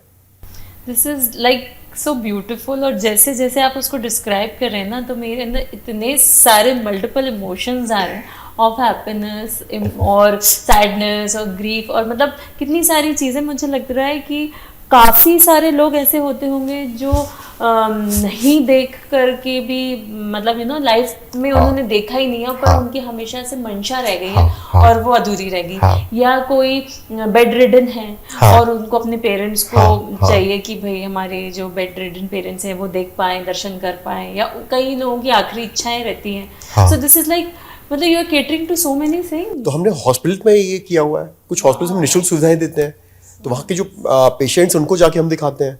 उनके कुछ डॉक्टर्स हैं जो हमको कॉल करके बुलाते हैं कि ऑपरेशन होने वाला है और आप आके यहाँ दिखाइए, तो हमारी टीम जाके उनको एक्सपीरियंस कराती है पेशेंट को उनके ऑपरेशन के पहले, एंड वी हैव सीन कि उनका एंग्जाइटी लेवल सब्सटेंशियली कम हो जाता है, और इतना पावरफुल है कि कुछ ने तो कहा मेरा फिजिकल पेन भी चला गया। तो आप ये देखिए कि किसी भी भक्त को अपने आराध्य के दर्शन करने का पूर्ण अधिकार है, आराधना का पूर्ण अधिकार है, लेकिन इस तरीके से इतना ज्यादा अभी कुछ ना कुछ इश्यूज आ रहे हैं कि वो चीज संभव ही नहीं है। आप गर्भगृह में बैठ के 10 मिनट तक ध्यान नहीं लगा सकते हैं। एक तो जो मतलब जो मैं ये कहना चाहूंगी कि कई बार एक एज जब हो जाती है तो उतनी सीढ़ी चढ़ना, उतना मतलब आप मोबिलिटी उतनी रह नहीं जाती, चाहकर भी नहीं जा पा रहे, सारे रिसोर्सेज होने के बाद भी नहीं पा रहे। नहीं, सही कह रहे हैं। टेम्पल्स में गर्भगृह इज लाइक कई बार बहुत ऊपर, और वहां लिफ्ट का फैसिलिटी तो होता नहीं है, आपको वो एक रस्म चली आ रही है कि आपको सीढ़ियां चढ़ के जाना है। तो मतलब हर तरह की लाइफ को आप छू रहे हैं। This is so beautiful, so beautiful. बहुत आशीर्वाद भी मिलता है, मतलब बहुत सारे लोग जो हमारे वहाँ वृद्धजन आते हैं और कई बार ऐसा होता है कि वो शहर तो आ पाते हैं लेकिन जा ही नहीं पाते हैं, वो भी होता है। तो उनके जहाँ से भी हमारे पास रिक्वेस्ट आती है, हमारी टीम उनके जहाँ पर भी वो उपलब्ध होते हैं उनके घर भी जाके हम दर्शन करा के आते हैं, या जहाँ स्टे कर रहे होते हैं, तो वो चीज़ भी और उनका जो आशीर्वाद मिलता है, जो बैठ के उनके इमोशंस आते हैं कि आपने बैठ के इतने अच्छे हमको दर्शन करवा दिए और जिनका साधुवाद मिलता है, तो मैं तो कहूँगा कि भगवान की असीम कृपा है हमारे ऊपर कि हमको कुछ ऐसा कार्य करने का मौका मिला कि जिसने बैठ के 10 लाख से ज़्यादा चेहरों पे मुस्कान लाई और आशीर्वाद दिया। तो एक माध्यम हम बन रहे हैं उनको आराध्य से जोड़ने का। और आपको अगर मैं एग्जांपल दूं, जैसे आप ऑडियो हेडसेट लगा लें तो आपको बैठ के बाहर की नॉइस कट ऑफ हो जाती है। वैसे जो हमारी टेक्नोलॉजी है वर्चुअल रियलिटी की, आपको मैंने आंख पे VR हेडसेट पहना दिया तो आप विजुअल नॉइस से कट ऑफ हो गए। अब केवल आप हैं और आपके आराध्य हैं। अब बैठ के आप मन भर दर्शन करिए, उनमें ध्यान लगाइए, उनकी तपस्या कीजिए, मेडिटेशन कीजिए और शिकायतें कीजिए। तो पहले दर्शन फिर दुर्लभ दर्शन। हमारे ये कहना कि हम किसी भी तरीके से हम उसमें नहीं है कि आप यहां से दर्शन करें तो यहां पर नहीं जाएंगे। सबसे पहला चीज हम कहते हैं पहले दर्शन। आप जिसके लिए आए हैं पहले तो आप आराध्य के दर्शन करके आइए। अब आने के बाद आपको लग रहा है कि मुझे और समय गुजारना था, मन भर के दर्शन करने थे। अब गर्भगृह में ऊपर क्या क्या था, गर्भगृह के में और क्या क्या चीज थी वो भी पता नहीं चल रही थी।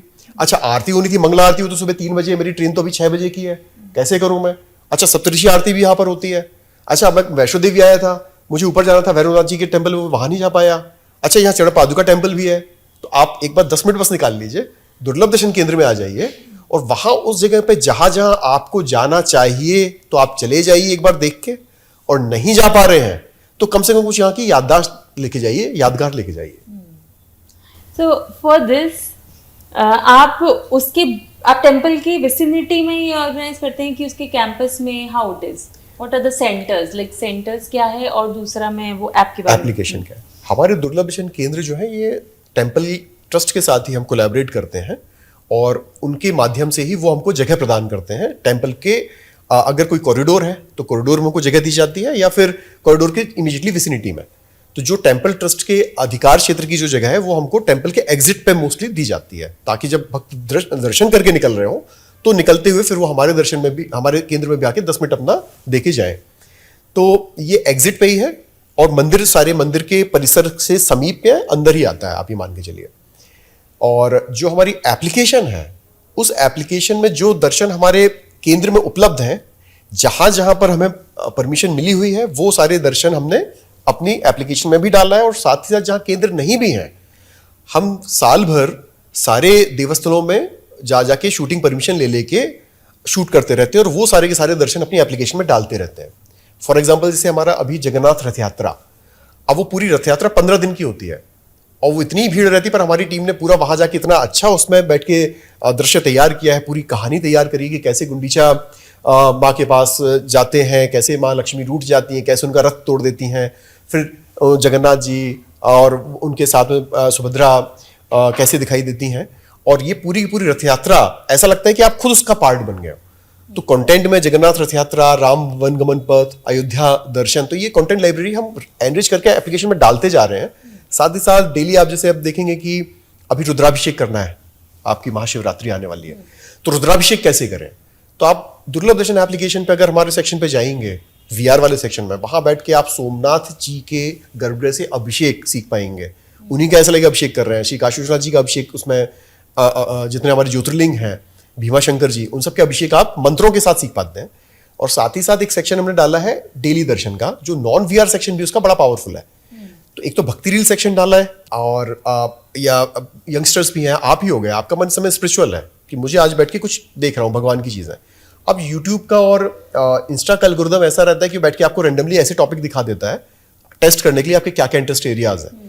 तो कई बार आप बैठ के जहां भगवान की चीज दे रहे हैं असहज हो जाते हैं कि यार ये क्या आ गया, और वो चीज और आपकी जर्नी कहीं और स्टार्ट हो जाती है। तो हमने बैठ के जो भक्ति रील का सेक्शन बनाया है वो एकदम वैसा क्यूरेट करके बनाया है कि जहां बैठ के आप केवल भक्ति का ही कंटेंट देखोगे, माइंड डाइवर्ट ही नहीं, हाँ डाइवर्ट ही नहीं होगा। एक सेक्शन है जहां बैठ के आज के दर्शन का सेक्शन है कि आप जैसे क्रॉल करेंगे सारे भगवान के आज के श्रृंगार दर्शन मंत्रों के साथ। तो वो लाइव रहता है, लाइव का सेक्शन है, जहां जहां लाइव की फैसिलिटी है वो भी हमने लाइव का सेक्शन डाला है। वहां पर बैठ के अलार्म भी लगा सकते हैं। अच्छा। अगर बैठ के आपको जितने मंदिर की जो जो आरतियां हैं आप भूल जाते हैं कि कहां पर क्या है, अब आप यूट्यूब पे जाएंगे, देखने के लिए सर्च करेंगे मंदिर का नाम और वहां पर तो आ गया, उसमें से कौन सा चैनल सही है, कौन सा ऑफिशियल है, कौन सा अनऑफिशियल है, ये पता नहीं चलता। फिर आप एक चैनल खोजने जाते हो, किसी और चीज में लग जाते हैं।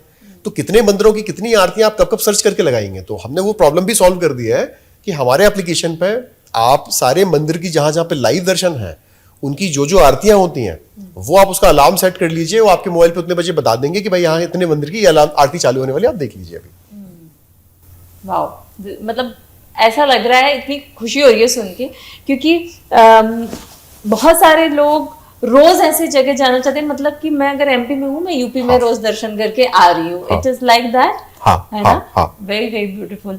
अच्छा, जैसे इसमें जो सेंटर्स हैं, तो वहां पे जो बाहर लोग हैं, तो वहां वो आप ही के टीम के रहते हैं कि आप एक तरह से उनको सेल आउट करते हैं? नहीं, हमारी पूरी टीम है। हमारी बेसिकली अभी 150 से ज़्यादा की टीम हो चुकी है हमारे अक्रॉस इंडिया इन सेंटर्स में। 12 सेंटर्स हैं हमारे, 12 से ज़्यादा सेंटर्स जो हैं। तो ये सारे हमारी टीम का हिस्सा हैं, सारे हमारे उसमें ही टीम का पार्ट है, हम ही मैनेज करते हैं सारी चीज़ें। तो मतलब वो वहां पर रहते हैं? हाँ, तो हमारी बेसिकली जैसे आपका कोई भी फिजिकल सेंटर चल रहा है तो हायरिंग होती है, प्रॉपर उनकी ट्रेनिंग होती है, वहाँ उनको सिखाया जाता है कि भक्तजनों तो वो वहीं के लोग होते हैं? वहीं के लोग होते हैं मोस्टली। ओके, लोकल्स हैं। हाँ, वो भी कर जाते हैं, जिसको जो अप्लाई करता है और किसी को शिफ्ट होना होता है। तो कुछ लोग ऐसे रहते हैं जो वाराणसी में वापस आना चाहते हैं, अभी कहीं और काम कर रहे हैं, जो अयोध्या के हैं, अयोध्या में वापस आना चाहते हैं, तो वो आ भी सकते हैं। मतलब कंडीशन नहीं है कि आपको वहाँ का होना ही जरूरी है, कंडीशन है कि वहाँ स्टेशन होना जरूरी है। तो आप इतने सारे वहाँ पे डिवाइसेस को रखते हैं इंस्टॉल करके? हाँ, हमारे इतने डिवाइसेस सेंटर्स की कैपेसिटी के हिसाब से तो डिवाइसेस वहाँ पे रहते हैं। अच्छा, मतलब लाइक अगर एक टेम्पल है तो वहाँ पे कितने डिवाइसेस? डिपेंड करता है कि जगह कितनी मिली है। हमारे ऑल ओवर इंडिया अगर देखा जाए तो करीब 400 प्लस डिवाइसेस डिप्लॉयड है अलग अलग सेंटर्स पे।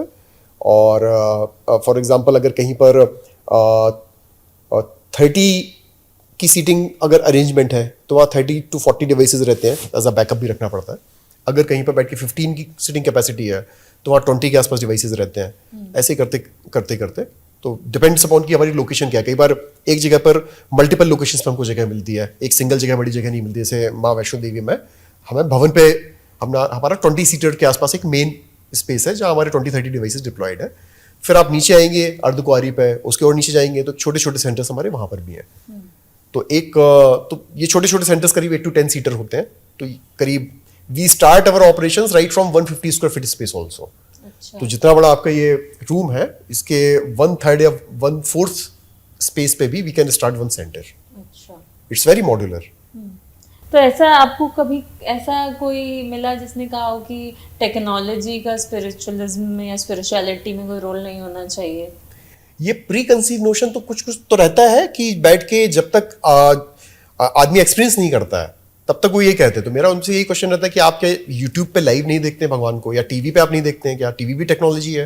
फॉर दैट मैटर अगर आप प्रिंट पे भी आप देख रहे हैं तो प्रिंटिंग भी तो एक टेक्नोलॉजी है ना।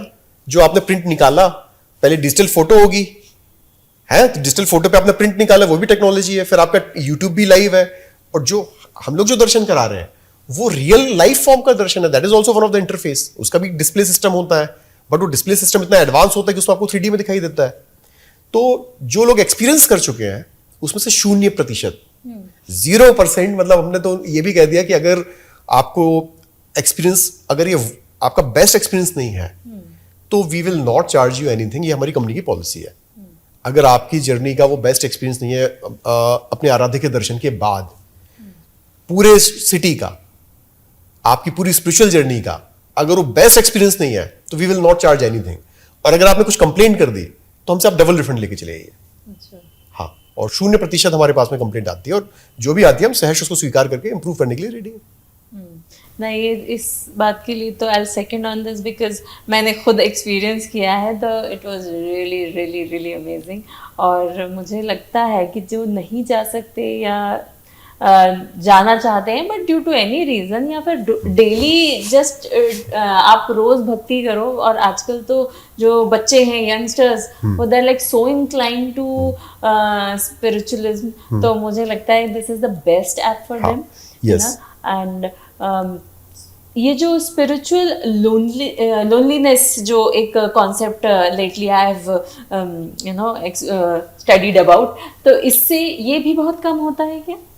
स्पिरिचुअल लोनलीनेस आपको मुझे बताना पड़ेगा, मैं इससे बहुत वो नहीं हो अभी। Okay, spiritual loneliness is something when आप बहुत भौतिक जीवन जी रहे हो, फिर आप अध्यात्म की ओर जा रहे हो, और जो एक वो पॉइंट ऑफ इंटरेक्शन होता है, जैसे इकोटोन होता है, जैसे कि बायोडाइवर्सिटी में, वैसे ही वो एक जोन होता है when you are about to go into spiritualism. जब आप बिल्कुल ही उसमें ट्रांसफॉर्म होने वाले होते हो, तब आपको समझ में नहीं आता है कि लाइफ में क्या हो रहा है and why is this happening, और वो अल्टीमेटली आपको स्पिरिचुअलिज्म की तरफ लेकर जाता है। जो मैंने समझा है, तो ये कॉन्सेप्ट है जो मेरी बुद्धि ने जितना समझा है, दिस इज स्पिरिचुअल लोनलीनेस। तो उस वक्त आप नहीं समझ पाते हो वेयर टू गो, तो एक कंफ्यूजन का एक एटमॉस्फेयर रहता है और एक हॉलोनेस रहती है लाइफ में। तो तब अगर आप इसमें लीन हो जाओ, तो it can somehow connect you to somewhere, कुछ स्पिरिचुअलिटी में। देखिए, मैं बहुत ज्यादा इस कॉन्सेप्ट को तो अभी ऑनेस्टली नहीं समझ पा रहा हूँ कि एग्जैक्टली, पर मैं ये समझ रहा हूँ कि अगर कोई आदमी स्पिरिचुअलिटी को एक्सप्लोर कर रहा है तो वो लोनलीनेस की ओर बढ़ रहा है। आप क्या ये कहना चाह रहे हैं कि मतलब वो एक जोन आ जाता है when he is kind of loan, alone? वो भौतिक जीवन से भी कट रहा है, स्पिरिचुअलिटी को भी पूरा अपना नहीं पा रहा है, वो कहीं बीच में है, वो तो ट्रांजिशन में है। मेरे ख्याल से कुछ एज केसेस होंगे, बट मोस्टली मेरा जो पर्पस है दुर्लभ दर्शन को बनाने का, वो कट ऑफ करके, और ऐसा नहीं कि आप केवल और केवल ऐसे जोन में आ जाएं कि सब चीज छोड़ दिया, मोह माया भगवान की, बस आप बेसिकली एक नाम ले रहे हो, कुछ नहीं कर रहे हैं। That is not our purpose, और वो होता भी नहीं है। पर्पस ये है कि आप ऑलरेडी इतना डिस्ट्रैक्टेड हैं and you don't know how to connect. आप चाहते भी कनेक्ट करना, आपके पास मोड भी है, आपके पास मोबाइल फोन भी है, आपके पास यूट्यूब पे दर्शन भी है, आपके पास मंत्र भी है, पर इतना ज्यादा नॉइस क्रिएट हो गई है, इतनी ज्यादा नॉइस क्रिएट हो गई है कि आप चाह के भी, अगर आपको 10 मिनट भी अगर अपना टाइम निकालना है कि मैं अपने दिन की शुरुआत अगर भगवान के दर्शन से कर पाऊं, मैं आज आपको चैलेंज देता हूं, आप यूट्यूब स्टार्ट करके 10 मिनट कंसंट्रेट करके दर्शन करके बता दीजिए, या मंत्र सीख के बता दीजिए। वो सामने एक मंत्र आएगा लिखा हुआ यूट्यूब पे, फिर नीचे 5-7 अजीब अजीब से वीडियोस हो जाएंगे, आपका बैठ के वो स्पिरिचुअल माइंड रहेगा ही नहीं। तो वहां पर बैठ के मेरा जो ध्येय है कि एक ऐसी एप्लीकेशन बनाने का कि आपका अगर मन है अपने आराध्य से कनेक्ट करने का, उनकी आराधना करने का, तो आपको और आपके आराध्य के बीच में और कोई नहीं आएगा।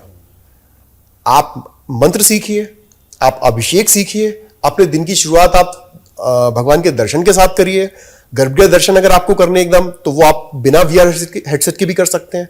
अगर वीआर हेडसेट है जो हमने मोबाइल बेस्ड दे रहे हैं, जो कि ऑलरेडी 5% की कॉस्ट पे आ रहा है, वो अगर आप घर लेके आ गए हैं, तो ऐसा लगेगा कि आप डेली मंदिर पे आप पहुंच गए हो। अच्छा, you are selling the product? हाँ, तो आप वेबसाइट पे दुर्लभ दर्शन पे आप जाएंगे, .com पे जाएंगे, तो वहां पर मोबाइल बेस्ड वीआर हेडसेट है, आप उसको बैठ के घर पे ऑर्डर कर लीजिए, एप्लीकेशन का सब्सक्रिप्शन ले लीजिए, एंड देन वहां पर हम अपडेट करते रहते हैं।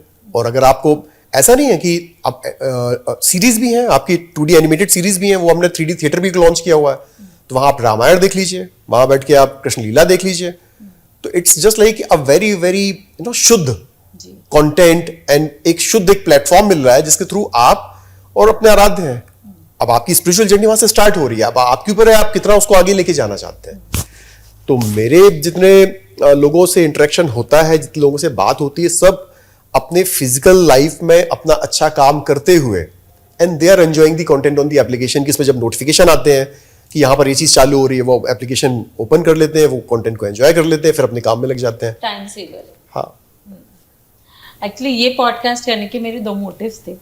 तो वन वाज ऑब्वियसली कि आपका जो ये दुर्लभ दर्शन है, because this excited me a lot, और दूसरा इज ऑफ कोर्स कि मैं आपका जो ये बिजनेस मॉडल है, कॉन्सेप्ट है, मैं इसको ज़्यादा समझना चाह रही हूँ, और मैं चाहती हूँ कि जो हमारे व्यूअर्स हैं वो आपके दुर्लभ दर्शन भी करें, एंड प्लस जो नया स्टार्टअप को करने से डरे नहीं। This is the main thing, because सब लोग भाग रहे हैं सिविल सर्विसेज के पीछे, जॉब के पीछे, MNCs के पीछे, they want to move out of India.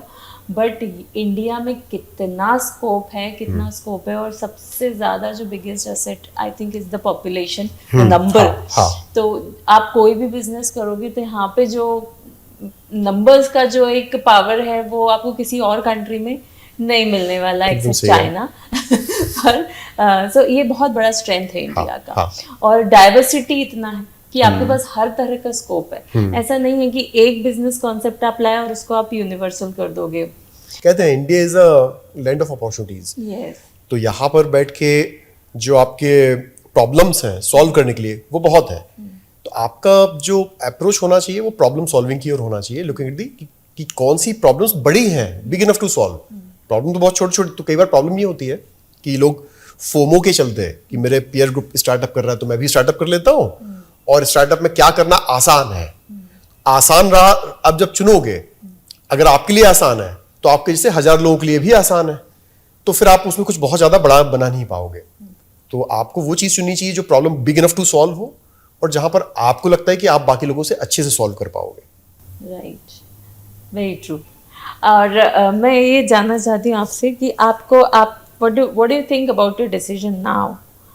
Decision तो देखो बिल्कुल ही 150% सही था कि हर चीज की एक समय होता है।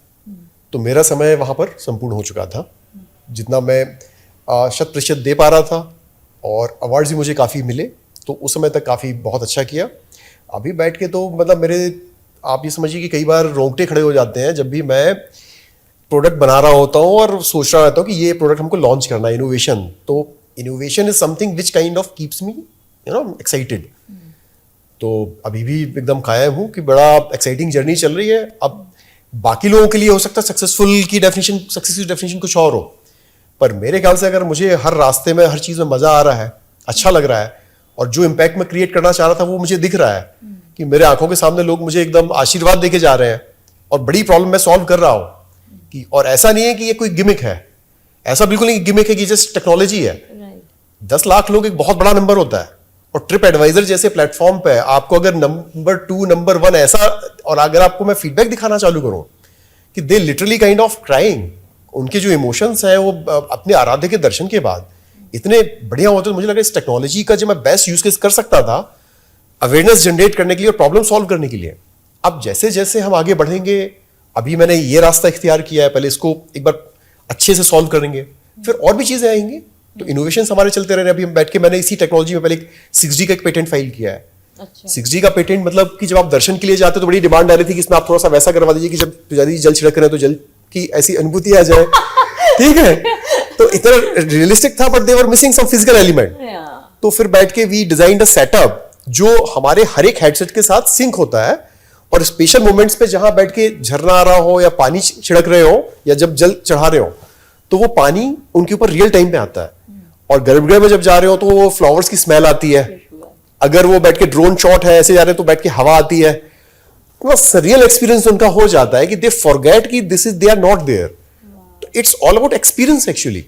आपका एक्सपीरियंस अगर हमने वो करवा दिया और आपको कनेक्ट करवा दिया, तो इनोवेशंस भी चल रहे हैं, तो जर्नी बहुत मजेदार चल रही है। यस, डेफिनेटली आसान नहीं है, मजेदार होना, आसान होना अलग चीज है। चैलेंजिंग है, बहुत चैलेंजिंग है, डाउन भी आते हैं, अप्स भी आते हैं, परेशानियां भी बहुत आती हैं। कई बार आपको वो मोमेंट्स भी आते हैं जब बैठ के आप बड़े परेशान हो जाते हो, रास्ते कुछ सॉल्यूशन दिखाई नहीं देता है।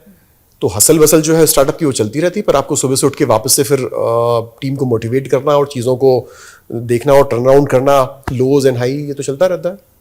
बट अब वो पहले शुरू के 2-3 साल बड़े तकलीफदायक थे, जब लगता था कि कैसे निकलेंगे, क्या निकलेंगे। अब जाके थोड़ा सा वो एटीट्यूड आ गया कि नहीं, आपको ये चैलेंजेस तो जरूरी हैं, तभी आपका कैरेक्टर बिल्डअप होता है। परेशानी नहीं सही तो आपका कैरेक्टर बिल्डअप हो गया ही नहीं।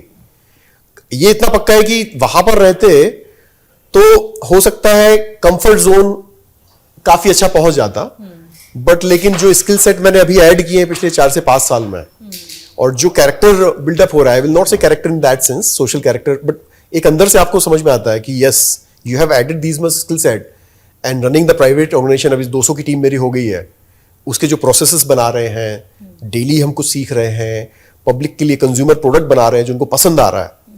तो ये लर्निंग ऐसी है जो अनमैचेबल है। वहां भी होता तो कुछ ना कुछ काम कर रहा होता, अच्छा काम कर रहा होता, but it's about your liking and dislikings कि आपको क्या पसंद आता है। राइट, वो एक कहावत है ना, if you not on the edge you are taking too much space. तो I think most people are taking too much space, तो हमें कम स्पेस में चलना चाहिए। वही मजा है जिंदगी का, बिकॉज आप वो because I have experienced both the things हाँ ना, मतलब ये जो I am in the job also and I am doing so more done also, तो मुझे लगता है वो जो उसका जो मज़ा है वो एक डिग्री अचीवमेंट आपका आता है तो वो आपको इमेंस जॉय देता है। तो हमारे बेस्ट विशेस आपके Thank you. साथ हैं Thank you. और I know I can talk unlimited with you और मैं सारा पूछ सकती हूँ खोद के, but then thank you so much आपका you. इतना सारा टाइम के लिए एंड आई एम श्योर सबने बहुत एंजॉय किया है और सीखा है आपसे बहुत कुछ। मैंने भी बहुत एंजॉय किया, बल्कि मैंने तो ज़्यादा एंजॉय किया। इतना खुल के मेरे ख्याल से पहली बार मेरा डिसीजन किसी के साथ हुआ, बट या थैंक यू। सो फ्रेंड्स, आज प्रशांत मिश्रा जी ने केवल हमें अपनी कहानी नहीं सुनाई है, उन्होंने ये बताया है कि अगर सोच साफ हो और नीयत अच्छी तो टेक्नोलॉजी भी मानवीय बन सकती है। और अगर आपको हमारा ये वीडियो, ये बातचीत पसंद आई हो तो इसे शेयर करें उन सभी लोगों के साथ जो कुछ नया करना चाहते हैं। सब्सक्राइब करें हमारे चैनल को और बेल आइकन प्रेस करना ना भूलें। Bye bye, keep watching the Madhu Chaudhary podcast.